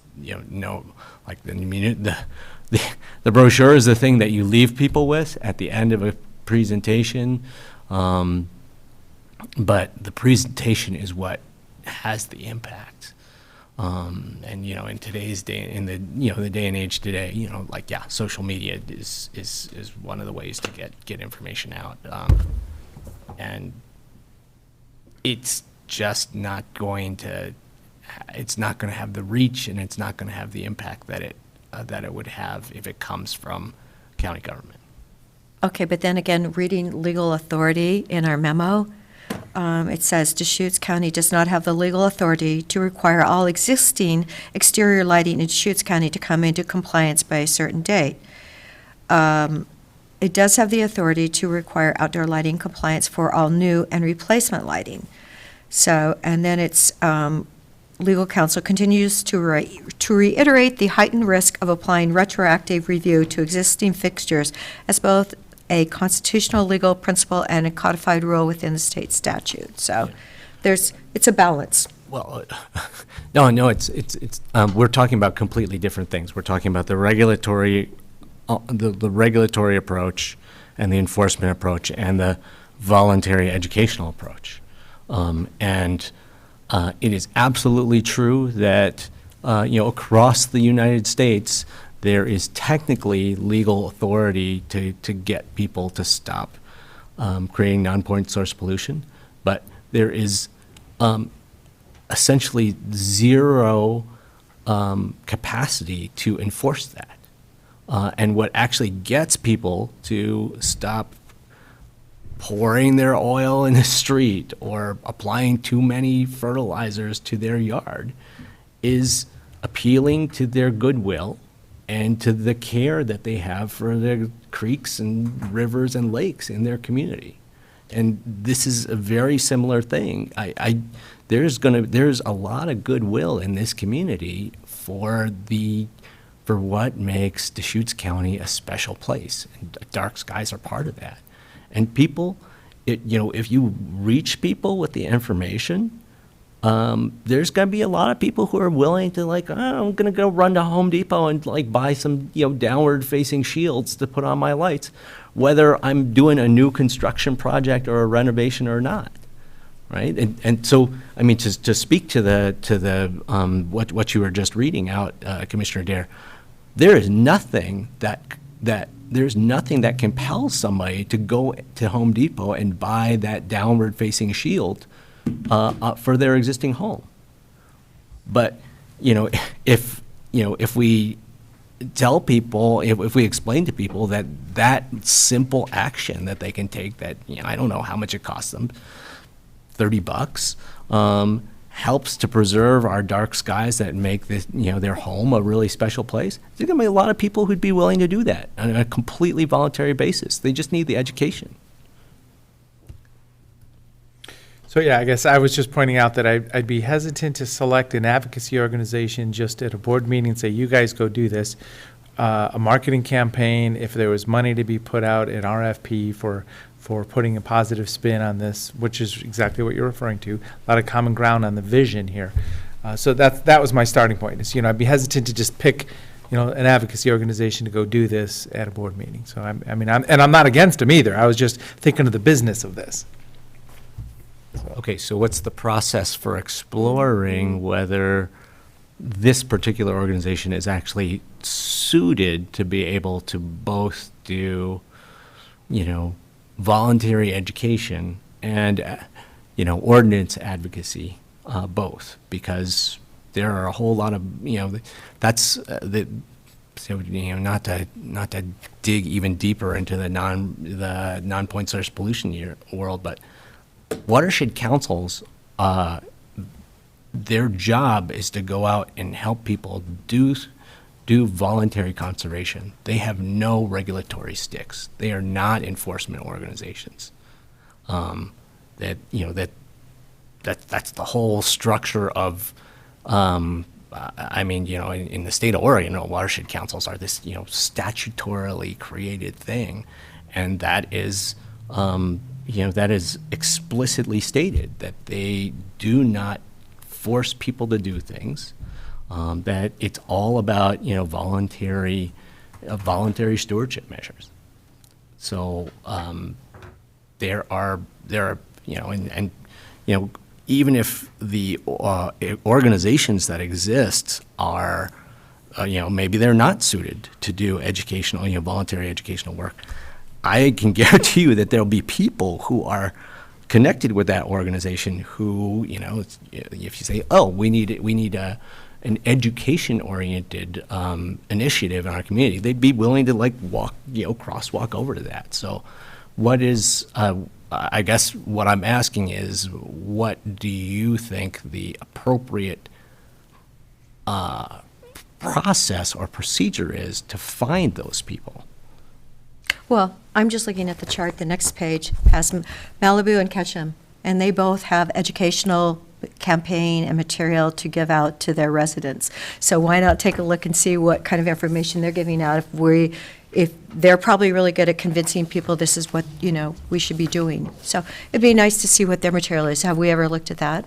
Yeah, That's what it's from, yeah. Yeah, exactly. I think we could emphasize looking specifically at sort of things like the pamphlets and educational printed materials, and different campaign sort of media kits, things like that might be the emphasis of maybe a future second update potentially to the board, just around the educational campaign piece we're talking about right now, if that sounds like that would be helpful at a later date. Yeah, it sounds like it's something we don't have to reinvent. If several of these cities have already done it, why don't we take a look at those and see? Sure. I mean, I know you guys are overworked and you're short-staffed right now, and, but why should we recreate it? And I think Absolutely. No, absolutely. We should benefit from the work that's been done by all sorts of other people in all sorts of other places, but somebody still has to do it here. So that's what I'm asking, is who are we going to ask to step up to do that work of tailoring these materials and then promoting the heck out of them in our community, because it takes a lot of work, and I don't think that it's appropriate for our CDD staff to do. We should bring this to our joint meetings for the cities in the next round. Right, we can do For the that. next, every city we talk to, just bring this topic up. I think, because that's it, Bend and Redmond. And we're meeting with Lapine next week, right? So I'm sure they'll want one more thing to worry about. No. Great So thing. just for my clarification, would that be kind of next steps then of the board, would intend to bring that up with sort of the local jurisdiction, see maybe what their educational kit is full of, and Just asking them, let them know that, we're having vibrant discussions about it, there's advocates, what's the light dome over the big cities that we're talking about here. Deschutes County is a leader in this, we've done it for many years. It is time to talk about the new technologies, and light spectrum's a little different than incandescence was 30 years ago or whatever, 25 years ago. So really, yeah, just keep it a little bit more front of mind. Okay, so we can do that, and I guess I would be happy to connect with Mr. Kowalik and have a more in-depth discussion. sounds good. I'll be sure to forward you that contact information, and I think if that's everything, I really appreciate your time today, commissioners. Thank you so much. Thanks, Tara. Appreciate your time even more. Thanks. Thank you, Peter. Okay, we're at item number 4. Right on time. Well, maybe not. Not truly on time. Yeah, we were on time, sort of. Now we're not. Okay. This one is going to be really fast, isn't it? Or maybe not. We'll be optimistic. So I'm just proposing a motion for us to continue our banking relationship with First Interstate Bank.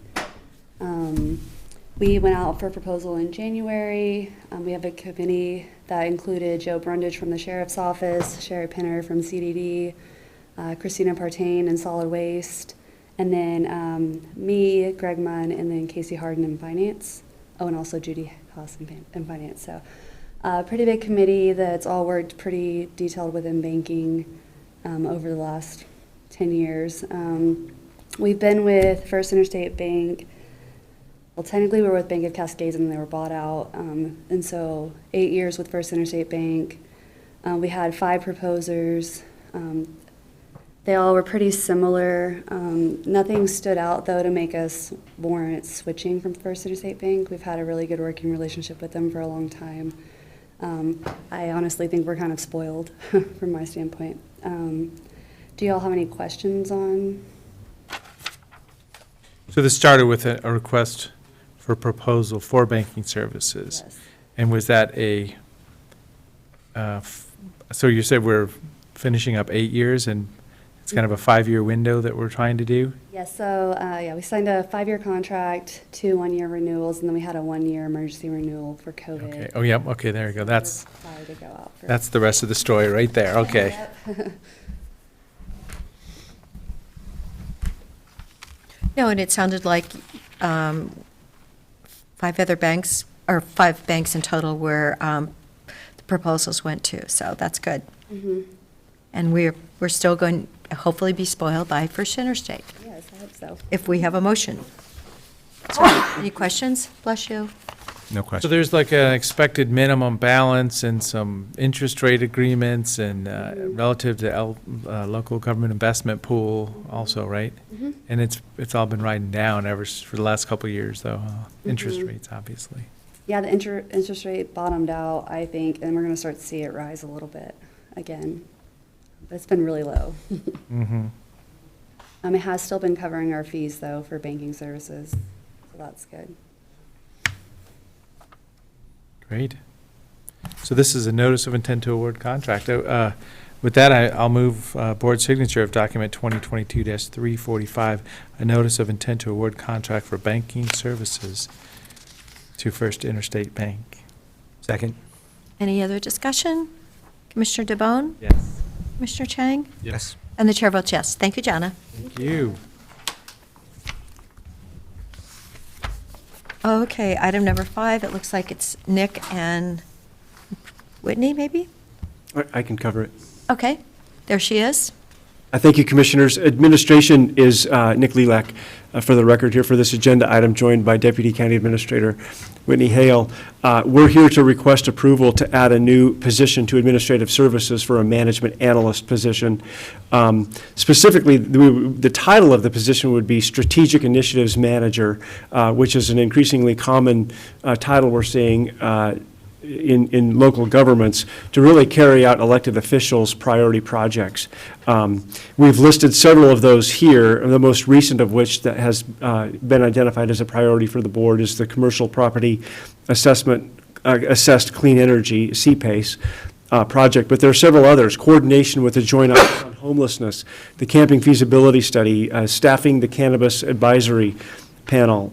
We have funding coming from the state, from the Department of Administrative Services for drought funding and to address community water needs, helping staff the Economic Development Loan Program, coordination with some of the Newberry neighborhood planning efforts, which are very significant, room tax coordination among finance, community development with short-term rentals and others, helping staff, if approved by the board, the Wolf Depredation Compensation Committee. And the person could, other board priorities that are raised, such as what we just discussed with the dark skies lighting ordinance or lighting outreach, public outreach, those types of efforts, this person could also help coordinate among various county departments. So as the priorities continue to increase for our growing county, so do the work demands and workloads, and this would provide really significant capacity for us to meet those increasing needs and demands. We've outlined the financial impact in the staff report. Just in full disclosure, the salary, which shows $103,722, is the top of the range. Whether or not that's the salary, we don't know. But we didn't want to underestimate it in the event that, for example, if it's somebody that's internal, it's the top of the range. We attract somebody from the outside, it's the top of the range. Whatever it is, just to have the maximum flexibility. This is a new position, so it would be a full open recruitment to internal, external, all candidates. In full transparency. So with that, I'll just turn it over to see if Whitney has any additional comments about the position. Otherwise, we've coordinated on this together along with Eric Kropp and administrative team. So with that, I turn it over to the board for questions. One question, what does the org chart look like then? Who works for who? Yeah, this position would report to me. Okay, directly. And provide significant support for, certainly for administrative services, including the board, but it would report to the county administrator. So my question was, the benefits are 49%. I just wondered, I thought benefits were normally 30%, is how you calculated it? I'll defer to Whitney on that. I know she coordinated with Human Resources on what those benefits may be, but they're certainly not any greater than they are for other employees, but it does seem like a. I'm guessing it depends on the salary of the position. For a really, a higher level manager who's making $150,000, the amount of money that it takes to give them benefits is going to be a smaller proportion, maybe closer to 30, than for a $100,000 position. I just double checked, and what's in the staff report's consistent with what we got from our team in finance, but I'm happy to follow up on that. Commissioner Darren just asked the question, but we work with finance to cost positions, and that's the information we were provided for this one. Okay. I'm happy to dig into that a little bit and try to get Okay, an I answer as to why I it was is just kind of the way that it curious. is. Yep. Why it seems so high. I mean, the salary, the 103, is that the max that we're paying for this position? Or isn't that what you just said? It That was would be the top top of the range. That's if the top that's of the what range. Yeah, and we're not going to assume that. It's just to provide the flexibility. Okay. Well, so, to bring another person in the front office, obviously, we could keep this person busy. And I'm just thinking of the administration. So this will be general fund, kind of the cost to the people of Deschutes County. I think it'd be a great investment, so I'm very supportive of it. We want to be sensitive to the rest of the organization too, getting that recruiting going, keeping the culture going, being able to respond to anybody's questions and needs.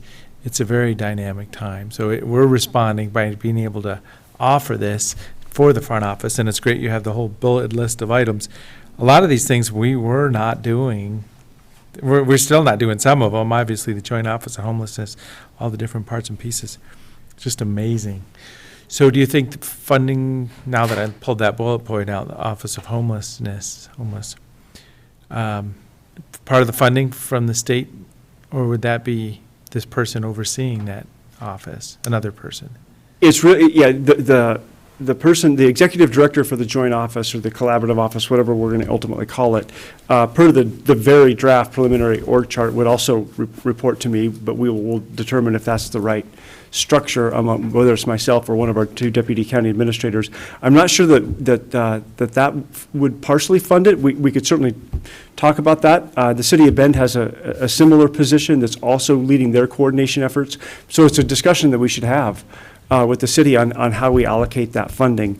We've estimated that up to 50% could be of the salary could be paid for by CPACE, depending on the applications that we've heard that could come in. And so, yeah, there are a couple of different avenues to further think about funding the position in addition to general fund support. Yeah, I mean, this is a really long list of things, and I can't imagine someone being meaningfully engaged in this whole list, plus whatever, interesting idea we come up with at the board meeting next week, right? So, so am I thinking about that correctly? Like this person would be assigned some subset of these topics, of these issues, and like as many as possible to start with. Yeah, the way I would 7% for the cannabis advisory panel, and that kind of you would build what would be a reasonable scope of work for them, and then we would continue to try to absorb additional things throughout admin as needed. That's exactly right. Some of these projects the person would manage. Others, it would just be truly a coordination between, for example, admin, finance, and CDD, if that's one project, or between admin, the city of Bend, and the joint office. There could be that coordination aspect. So they might be involved, but their level of responsibility and involvement may change significantly based on the type of the project. That's kind of piece number one. Piece number two is, as we gain more capacity, as you know, for example, Whitney's currently also serving as the PIO, and Eric Kropp is currently also serving as the interim health services director, and now I'm serving as treasurer and soon tax collector. As we all have these different roles and responsibilities. Dave's doing land use now. Yeah, and Dave's got 3 different attorney hats on soon, yes, his and 2 others.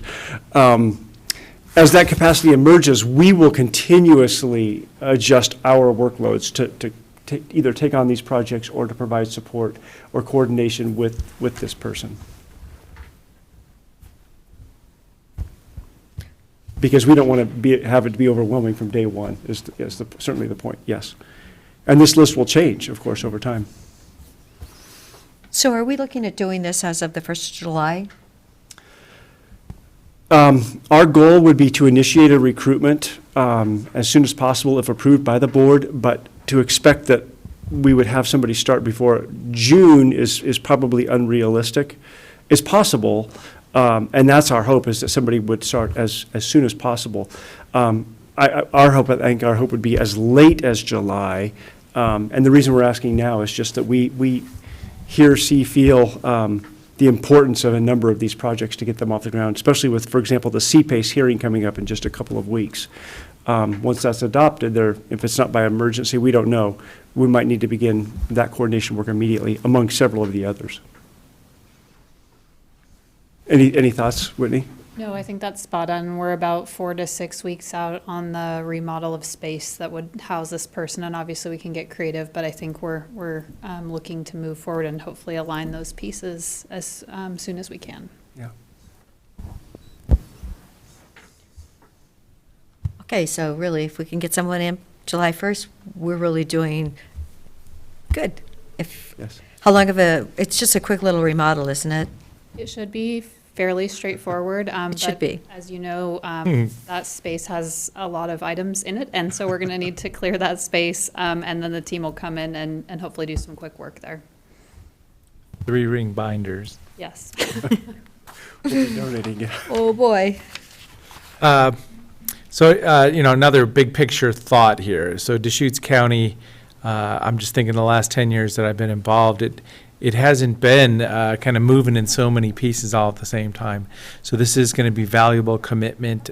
So because the goal has been to, not expand our staff too much if possible, right? I mean, just the concept, provide cost-effective services for everybody, in a timely and whatever fashion. And all of a sudden, it's just so many things are moving at the same time. So I do support this position enthusiastically, knowing that we've got to stay on top of it too. Because if we lose track of what we're doing, or we didn't get response at the right time, and we just everybody starts to look bad too.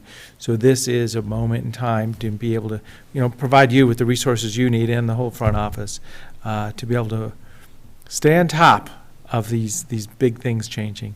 I just think of the transition to electric cars, kind of jumping a whole topic here, but I mean, it looked like it was coming, and all of a sudden it may be here, and it's going to happen fast. So things are really dynamic right now. So you didn't ask for a motion or anything today? Sounds like we're seeking consideration of your support, and if we receive that support, we'll come back next week with a resolution on your consent agenda, I believe. And so I'm just seeking support to move forward with that process today. Is that right, Dave? Yeah, I assume that would require a budget adjustment. So that would be the resolution, would be to authorize the position and the budget piece of it. But really, if they're not going to start till July 1st, in a perfect world. Well, I think Nick said June 1, perhaps. Well, so that would be I this know, current but budget. I'm going 4 to 6 weeks to get something done, and, and we're, April 4th, so that's like the end of May. Yeah, I mean, if we're lucky, we could get it June 1st. June is optimistic. Right. It's always nice to be optimistic, isn't it? In today's world, yes. Well, and I would be comfortable saying, next fiscal year's budget and not doing it right at the end of this year. Because, I mean, that is just a couple weeks time frame. Just schedule it into next year's budget as a, another FTE. I would think a minutes motion today is sufficient to Okay. authorize that additional Yeah, because position, and If it's not, it'll get addressed through the budget process. Okay. But, I mean, there's also things like the office remodel, you know, in preparation for this position that. you That's know, only $6,500, so surely we have that somewhere. So we wouldn't have to, They have a building improvement fund that is part of your annual budget process for those smaller types of projects. Okay. Okay. Well, I mean, Yeah, so a minutes motion would be great if you wish to do that, and then we'll address it to the budget, and if it doesn't begin until July 1st, we could still initiate the recruitment. We just identify it as starting July 1st, which is great, and then that's what I'm thinking. if we select somebody, they have adequate time to provide notice to wherever they may be, and Yes. we'll be in good shape, yeah. So could I have a small motion then? A teeny motion? So, yeah, I'll move, support, move adding FTE for administrative, I'm sorry, the terminology. There's a terminology. Yeah. Initiatives manager. What is it? Strategic Strategic Initiatives Initiatives Manager. Yeah, Strategic Initiatives Manager for the administrative office, starting July 1st. Second. Any further discussion? Commissioner DeBonne? Yes. Commissioner Chang? Yes. And the chair votes yes. Thank you very much. Great, thank you. So that's pre-approving next year's budget for something already. Okay. Laura?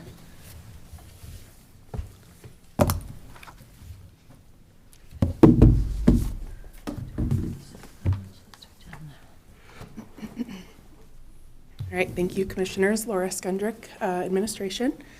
So at the board's request and in advance of this year's video lottery allocation discussion, I'm back with an overview of our current service partner program. So this is a program that was established in 2013 as a way to support economic development by supporting its contributing factors such as workforce development and community health and welfare. This program is currently made up of community groups and nonprofit organizations that fit into at least one of these three criteria: is a mandated or sole source provider, was initiated by Deschutes County, or that the termination of that service would require Deschutes County to assume additional responsibilities. So as a reminder, there are currently 13 service partners in our program, and in your materials today include reports submitted by each of those, which summarizes their fiscal year 22 current year outcomes, showing what they've been able to achieve throughout the year with the support of this funding, as well as their fiscal year 23 requests are included in those. So these reports are typically brought to the board during the video lottery allocation exercise, so you'll be seeing these reports again shortly. So based on what the board approves during that video lottery discussion, our service partners then work with staff to establish measurements that are used throughout the year and then reported on quarterly. And for monitoring of the program throughout the year, we have a partnership with Health Services. So our public health management analyst, Sarah Hudson, does all of the direct communication with our service partners, and she is with us today on Zoom. So she can speak to what that monitoring and reporting looks like throughout the year for us. Yes, hello everyone. I'm Sarah Hudson, a public health management analyst. Can you all hear me okay? Yes, thank you so much, Sarah. Okay. Great. So just to kind of give an overview of what my role does with regard to the service partner program, really serving in a monitoring and an evaluation role. So acts as the primary liaison for ongoing communication with all of the grantees. So I notify the grantees about the awards after those allocations are decided, participate in site tours and attend community events, offer periodic technical assistance. A big component is meeting with each of the grantees to develop a work plan and budget for the current fiscal year, working with Laura to review and approve those work plans and budgets. I submit contract requests and work with the Deschutes County Health Services contract specialist to finalize those. And we review progress toward work plan deliverables quarterly, as Laura mentioned. So each of the grantees submits a quarterly report, and we just monitor progress toward activities and outcomes that were specified and outlined in those meetings at the start of the fiscal year about what the work plans would contain, and then recommend payment of funds, or if the grantees aren't on track with their activities and outcomes, work with Laura to provide updates or kind of monitor what that would look like moving forward, including if we had to make adjustment to payment in any sort of way. So, and then with the results of investment, help kind of compile those documents, provide technical assistance to the grantees, and have for review for you all. So that's kind of a snapshot of the management analyst role. Great, thank you. All right, so thank you, Sarah. If the board would like, we're happy to walk through what the funding provides for each service partner for the current fiscal year, or we can stop here and answer any questions if you'd like before moving forward. I noticed it's an increase of $38,500 from last year. That's a lot. I mean, that's For this current fiscal year, is that what you're? right. Yeah, the 326,500 over the 288,000. Yeah, that's a big increase. It was a big increase. I do believe that in the 2020 and 2021 year, we erred on the side of Caution? being Conservative. We didn't know how the video lottery gaming terminals were going to, or if they were going to come back, as bars and restaurants had closed for quite some time. So I do believe you'll see that the total amount decreased about $5,000 in that first year, and then decreased again in 2021 slightly. So I think back in planning for fiscal year 2022, we were feeling confident that the terminals had bounced back actually quite a bit higher than we were even expecting. So I think that's the explanation for that. And I think many of the service partners had seen many impacts from COVID, and so we're requesting higher amounts as well. Okay. The request from a number of organizations has jumped significantly. Yes.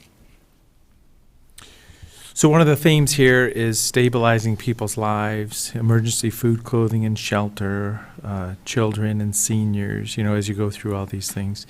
Upper Deschutes Watershed has done a great job coming back, showing how much they can leverage those dollars. So there's kind of reasons why each one of them has been there.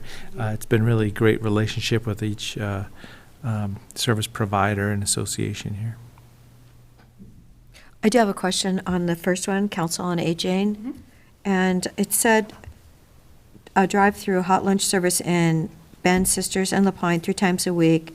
And then Redmond delivers as well. Does that mean they take things to Redmond too? Sarah, do you know the details of that program? They deliver to I Redmond? would have to follow up with them specifically just because I don't want to misspeak about the extent of those services, but I do know, that Redmond is within their service area as well. But we those can follow drive-through, up to find out those particulars if that's of interest. those Okay, well- drive-through services were very much COVID related. So they probably switched gears already again and doing it a little different. I know Redmond is wanting to update their kitchen. Oh. They're working on that. Another kitchen. And their kitchen, they've gotten, $250,000 from the city of Redmond. They've gotten $50,000 in a private donation, and they're asking us to help with that kitchen. So I just was curious. Sure.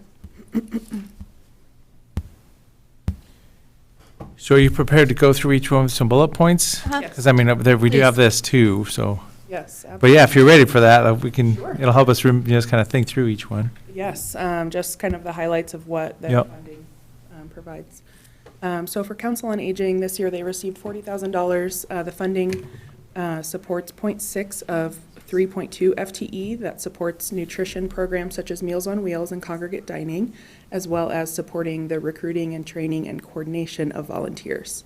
So from July of 2021 to January of 2022, which you'll notice a lot of this data is cut short only because we asked for data back in February. So until January 2022, they served and delivered more than 47,895 meals to more than 991 unduplicated clients. So I can continue? Sure, please, go ahead, Laura. Okay. So Mountain Star received $20,000. This supports 0.4 of 3.6 FTE to support their Relief Nursery Therapeutic Early Childhood Center in Bend. So from July to February in 2022, they provided therapeutic early childhood classes, home visiting, parent support, and transportation for 47 children ages 0 to 3. Their safety net outreach services reached 47 children and their families, and 100% of the children enrolled in these services remained safe from confirmed cases of abuse and neglect during this time frame. J-Bar J received $20,000. This supports 0.2 of 3.8 FTE, case manager to support the runaway and homeless youth emergency shelter. So from July to January, they provided 654 nights of emergency shelter, crisis intervention, and family mediation to more than 26 youth ages 12 to 20. 86% of youth accessing shelter and crisis intervention and or mediation were reconnected with family or other safe and stable living environments when they left the program. The Redmond Senior Center received $9,000. This supports a minimum of 1.8% of total annual cost for their Meals on Wheels and home food delivery service for seniors in Redmond. And they currently provide 120 meals per day and are looking to expand that in this coming year. The Kids Center receives $30,000. This supports 0.16 of 1 FTE medical examiner to conduct consultations and medical evaluations of suspected victims of child abuse. From July to March of 2022, they performed medical assessments for all 198 children referred. 100% of child abuse assessments were cross-reported to DHS and law enforcement. 100% of cases accepted by the DA's office for prosecution are supported with expert witness testimony, and that was 20 cases were accepted. And every child and their family served with a medical evaluation received additional services, including family advocacy and a therapy referral as appropriate. The Latino Community Association received $30,000. This supports 8% of their Healthy Families and Family Empowerment Program costs. And this year that included health insurance and COVID wraparound assistance for 300 clients, low-cost dental services for 50 clients, provided referrals for 350 clients, 100 free legal consultations, and citizenship assistance for 25 clients.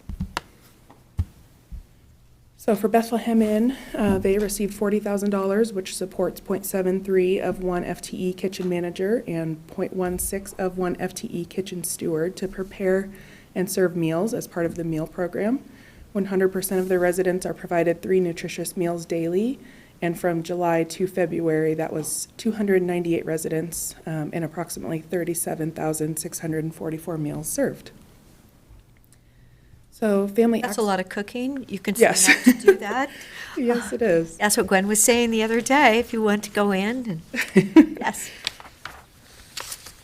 Family Access Network received $17,500. This supports 0.37 of 0.47 FTE fan advocate at Juniper Elementary School this year to connect children and family members to basic need resources. From July to March, they connected 241 children and family members to basic need resources.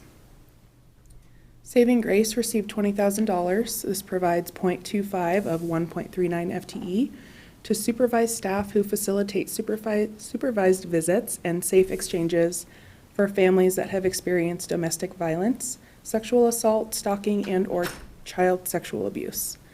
From July to March, they served 64 families, which is a 28% increase in families served in that same time frame from last year. And they facilitated 600 supervised visits and over 300 safe exchanges. The Central Oregon Veterans and Community Outreach, otherwise known as COVO, received $30,000 to support 0.6 of 1.5 FTE outreach coordinator From July to March, they made 2,243 contact with homeless and low-income people visiting the center, 1,403 contact with homeless people in camps, and served 47 veterans that weren't already being served by COVO. The Court-Appointed Special Advocates of Central Oregon, otherwise known as CASA, received $30,000 to support 0.5 of 7.1 FTE program staff to train and support CASA volunteers for children birth through age 18. From July through March, there were 280 children in Deschutes County foster care, and during that time frame, an average of 239 of children referred by the court have been assigned CASA. Healthy Beginnings received $20,000, which provides 0.4 of 1.3 FTE to deliver a minimum of 1 in-person or virtual screening per month, with a strategic effort to engage preschools and child care centers in high free and reduced lunch school areas. So from July to March, they provided 256 evidence-based screenings in development, behavior, hearing, and vision at preschool sites, and screening results were sent to medical providers, families, and shared with teachers to ensure closed-loop communication. 91 referrals were made during that time frame.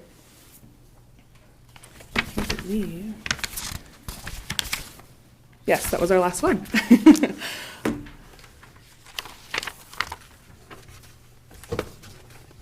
So Upper Deschutes Watershed Council doesn't have a page or? So they actually, we have referred to them as a service partner, but due to kind of the scope of their projects and kind of separate monitoring that has happened There's in no the way past. the metrics are going to come out the same Yeah, it's kind of a, as all these. yes, exactly. So typically they have come and presented to the board, as you remember, annually, instead of reporting with written quarterly reports. Well, I noticed that CASA had a 27% increase over the time of the pandemic in children in foster care. They're asking for 5,000 more. So it still seems like haven't assigned, only 239 of them have an assigned CASA, and yet there are approximately almost 300. They're still short 70. I wonder how we could help them out more. I'm not sure, Sarah, as the kind of direct contact with them, might be able to speak to this a little bit greater, but in my experience with them, I believe it's just the lack of volunteers, really. And Sarah, please correct me if I'm wrong, but I believe they're trying to lower the caseloads of each of those volunteers, but they obviously need more. Yeah, that's exactly right. They have a really high demand, but because of volunteer turnover or the availability of volunteers, it's hard to support just how high that caseload is. Okay. I mean, that's 56 foster kids that are sitting out there. That's really sad. It is sad. Yeah. Okay. So, Something that would be like another data set that would be really helpful for me to connect with these reapplications or these renewals is the ARPA data. There are a number of these organizations that we've made some pretty substantial ARPA investments in. So, you know, if we made a really big ARPA investment and then they're asking for more than they asked for last year, it would be easier for me to say, you know, we're going to give you what we gave you last year, and you know, we tried to you know, help you in a very important and significant and strategic way somewhere else, but these dollars are they are limited, and you know, it's to jump from 288,000 to 326,500 this year it does seem like a lot to me. Sure, and I apologize. We do have that information. It was It's a separate report that we plan to include with the video lottery allocation, and I apologize for not including it today, but No, it's okay. we will have that for your consideration with funding for next year. Remember, we did 327,000 for the Council on the Aging, just so they could be totally funded. With ARPA dollars, it was an extra 27,000 that we gave at that point in time. That got their project funded, which was, important at that moment. Yeah. But they are asking for another 10,000 here. Sure.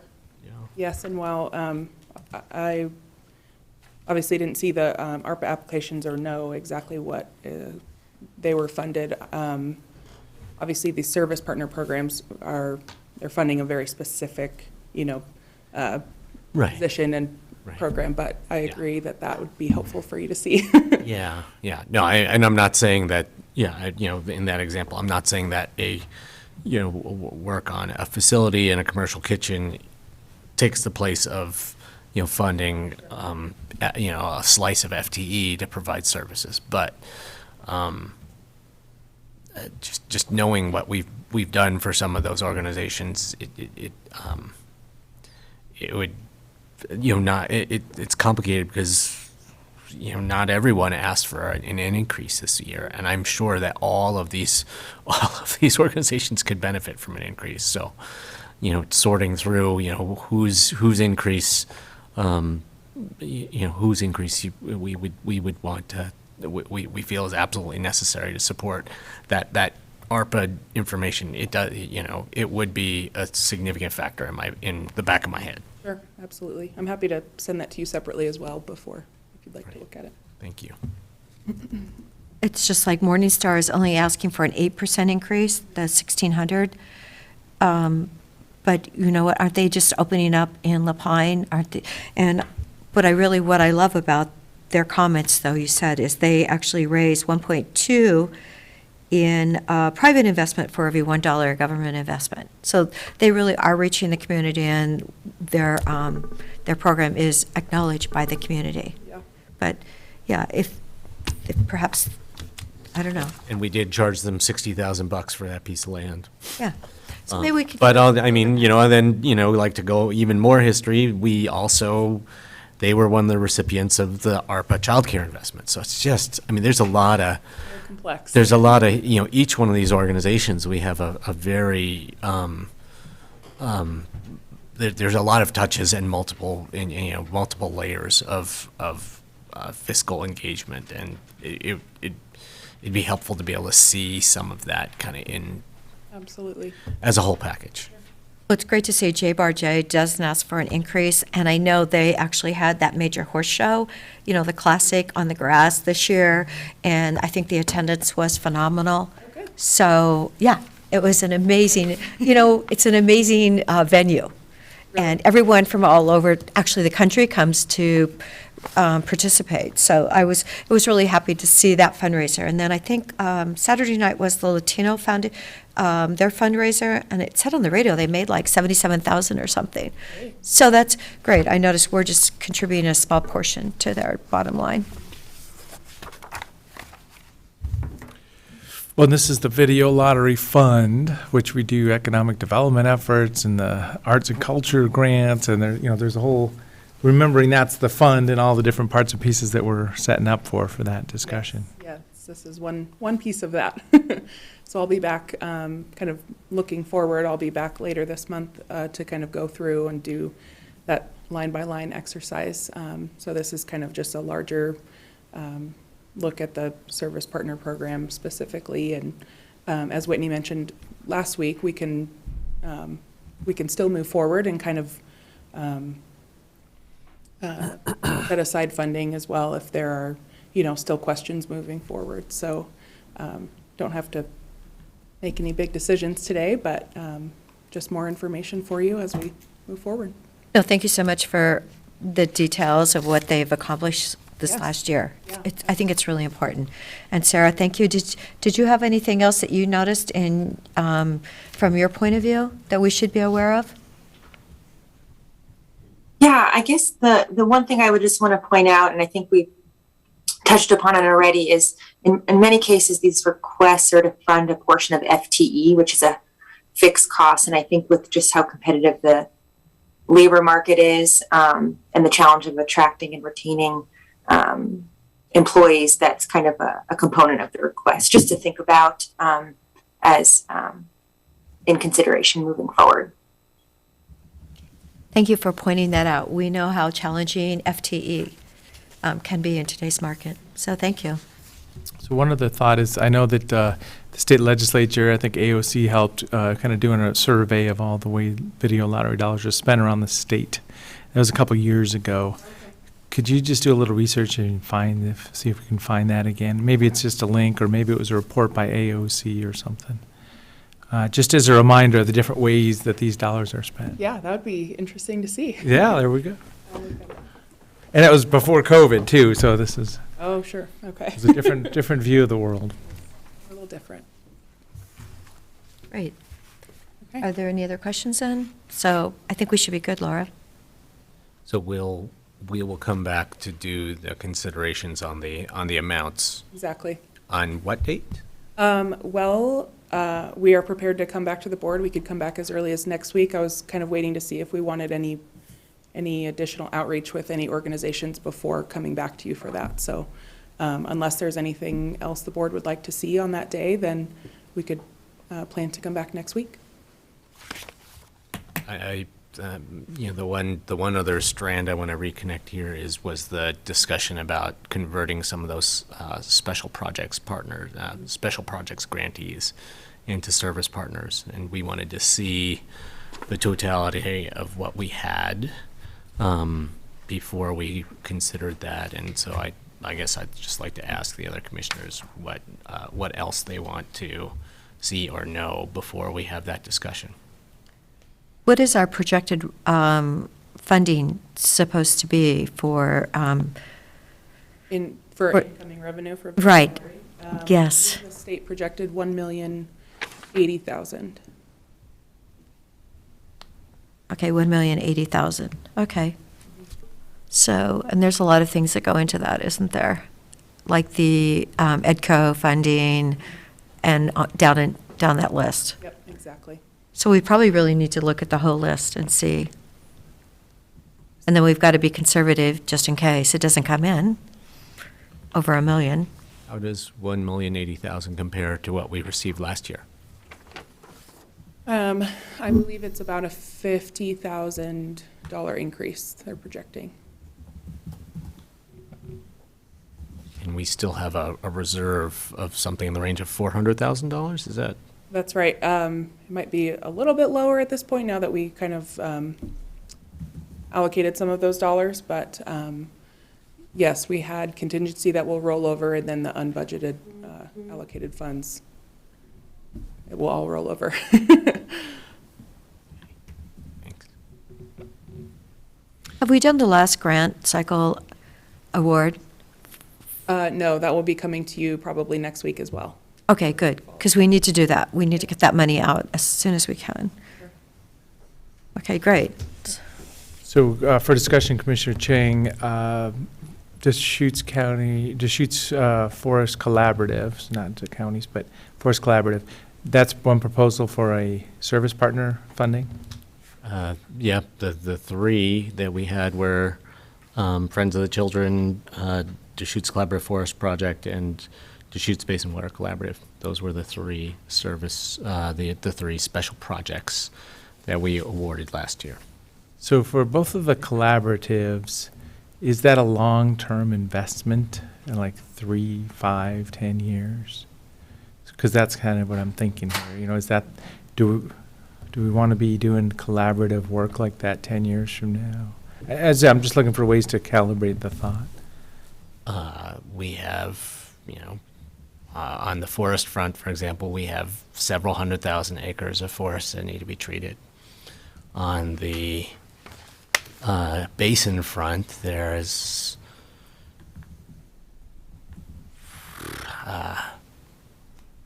over 100 miles of canal piping projects that need to be moved along, and thousands of on-farm efficiency conversions that need to be done. I think that those are all pretty long-term projects. So for forest management, See, I mean, I'm just kind of lukewarm about thinking of them as a service partner long-term, as in, I don't mind funding them year by year, but yeah, I mean, it's a table. Everybody come to the table. Let's all agree on what we're going to do here. You don't see the value. That's, Oh, no, I'm saying 5 and 10 years from now. I'm not drawing a hard line on that. I'm just thinking, for it to be a service partner means we're going to go hire somebody and you're going to provide this service. We don't see, child development or senior poverty needs going away. To set up long-term and a collaborative effort, I mean, is it putting it in the right category? And as I say, if it's the right thing right now, is it going to be the right thing 10 years ago? the Upper Deschutes Watershed Council is, the things that these two groups do for us that are critically important to our community and our economy, which is one of the drivers behind our lottery dollars, or one of the things, the stated purposes of the use of our lottery dollars are by preventing high-severity wildfire. We are preventing massive catastrophic disruption to our local economy. You're also preserving an asset, the recreational lands in the national forest that are a critical driver of our local economy. For the Deschutes Basin Water Collaborative, drought resiliency is going to be fundamentally important to our local economy in this region for the foreseeable future. So I don't see how those are not legitimate things that we would expend resources on through this program, since we're concerned about the economic health of our community. Yeah. So as I say, I'm searching, looking for common ground, trying to understand it. As I say, those are both good, serious topics. For $20,000, is it better just to go do something instead of getting everybody around the table talking about doing something? And I understand it's the social license to do it. $20,000. You can ask Ed. Treating land at $900, $1,000, $1,100 per acre, $20,000 buys you jack, right? But if you get the social license to move forward with work, then you can leverage tens of millions of dollars of federal investment to actually get some acres treated. Well, yeah, and then, that's, yeah. So there's other philosophical differences there. Federal investment in forests is different than local yeah. So, and we've been through some of this. Without the social license, you don't get the federal. No, it's all good. As I say, I'm just trying to get grounded in this. Well, I know the Friends of the Children is incredibly expensive, but their numbers of what they accomplish is truly great, because the people that work with those children are actually paid, and there's a continuity, and I think that's so important for children's lives. So, anyway, thank you, Laura, if you can come back. We actually have at 4 o'clock, so we've got to get on. Got to be done with that topic? Yes, we do at this moment, I believe. Thank you. Thank you, Laura. We'll see you then next week.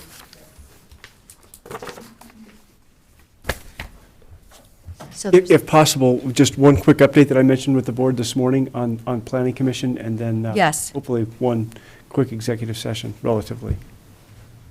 Timing okay? Sure. Quick. Thank you again, Madam Chair, members of the commission, Peter Gutowski, Community Development Director. This item, under other items, pertains to the Sisters Area Planning Commission vacancy, which is being vacated by Commissioner Steve Swisher, who terms out on June 30th of this year.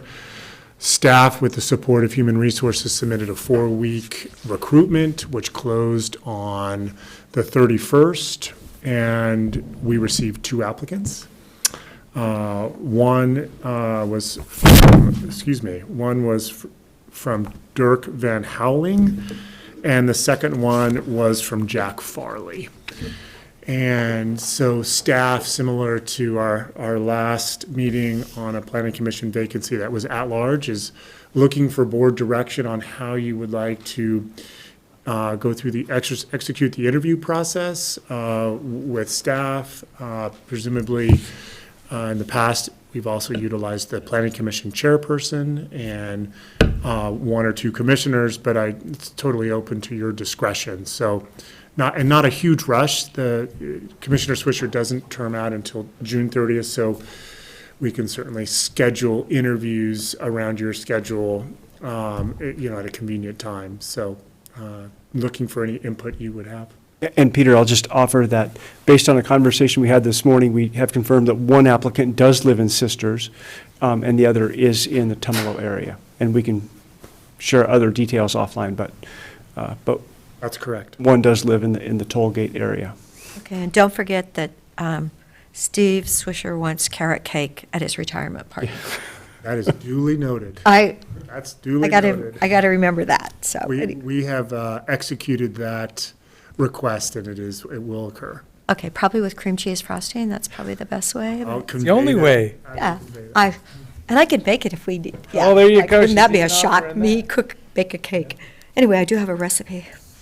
Okay, well, he's served for quite a while, so, can we do something then in a couple, like 2 weeks or 3 weeks? I know that Jack Farley is out of town this week. Well, Jack doesn't live in the zone. No, that he this lives in Tumalo. is supposed to, this seat is supposed to represent. Is that accurate? Correct. On both accounts. Okay. So, Oh, I'd like to talk to them both. This is two applicants for a seat, and, yeah. We can make a decision farther down the way. So, and then, the process of, do we want the chair to do it, or do we all want to talk to them? but then again, I know people in Tumalo that were upset that we don't have a director from Tumalo, and if we're going to interview someone from Tumalo, should that have been? Well, and I'm going with that information too. Yeah. The fact that, there's a zone there that's kind of, it could be at large, but there's no Tumalo zone. So, I have that information also, I guess. And if I may, what I communicated on this topic in the past is, the last recruitment that we had was promoted at large. And we did, the board did ultimately select somebody from, who actually lives in Bend. But to the extent that there's an interest in looking at the composition of the planning commission geographically, which I think the board does regularly, a year from now, in June of 2023, two planning commissioners will term out. And one is from the Bend area, and one is an at-large. And so, I will probably be in the seat here a year from now, asking, about the recruitment process. So I know that Nick in the past, and I'm just continuing that, is always, will always make a point of giving the board an understanding of kind of where the commission is geographically, because it's, as it states in our codes, to the greatest degree possible, the planning commission should represent the geographic regions of our county. So to the extent that that's in the back of your mind, know that in a year's time, there'll be an at-large position that's vacant, that the board could find that they're interested in targeting a certain area or not. You may want to see who comes from the various areas of our county, and then one that's specifically Bend area. Well, it's wonderful to have two people applying for this one seat. As to say, I'm still kind of inspired. I'd love to talk to them both. We had done I think two commissioners did the interview, and then I ended up doing it too, because it was kind of split. But we got there pretty easily after that. So I'm interested in talking to both of them. Is the board interested? Shall we utilize the same format as we did about a month ago?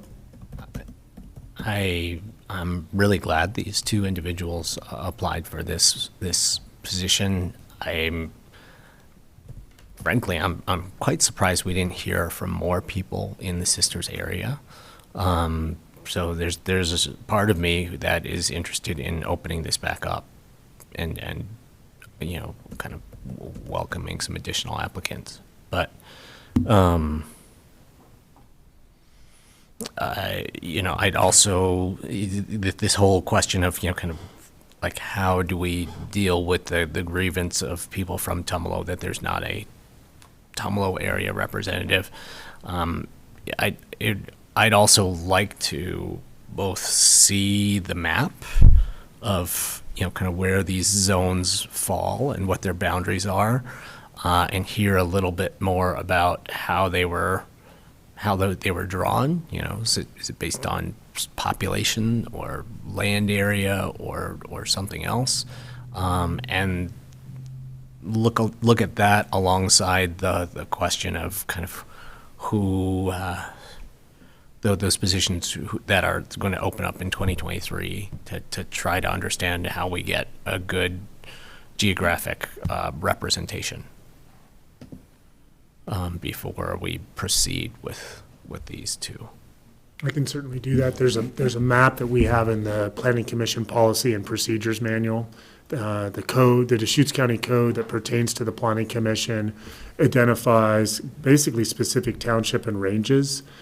I haven't looked at the legislative history, but I can only imagine that there's always been an emphasis at the origin of the Planning Commission, just given the diversity geographically of our county, to ensure a South County representative, a Sisters area representative, Redmond, and then representative, just Bend being our largest metropolitan area, 2 members there, and then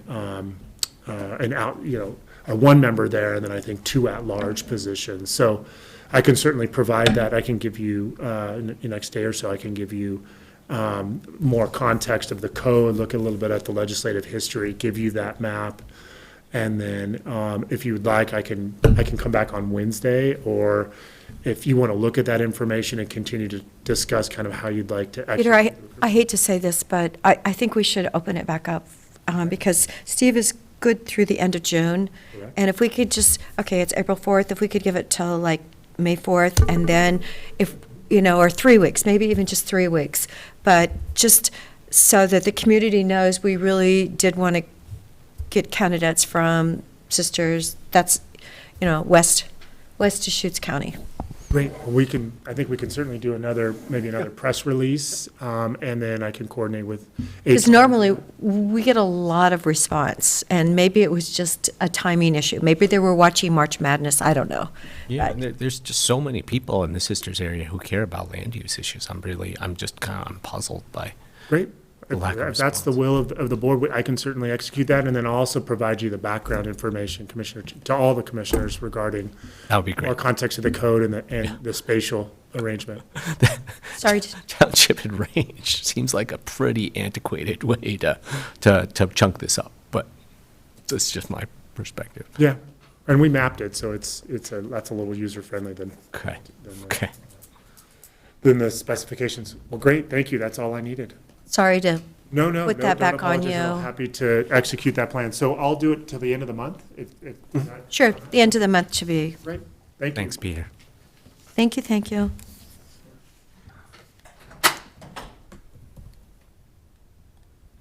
Oh, are there any other items? Okay, no. I'll just really fast. I didn't know that that people had a thing at 4:00, but I'll briefly mention that I went to Medford to visit Rogue Retreat's various homeless facilities and operations on Friday, and I was incredibly impressed by the way that they weave together shelter and transitional housing with a range of supportive services to really move lots and lots of people on the path to stabilizing their lives and getting to a better place where they have permanent housing outside of Rogue Retreat and are gainfully employed and doing other good things. Great, thank you for that. And we actually were at Bethlehem Inn in Redmond, and, we put a lot of dollars into that project, and it was a great event having it there, their kitchen still. under construction, but people are moving in, and it's really, it's positive. So I want to thank Gwen and her entire team for all the work that they do. Is that it? So now we have executive for 2D.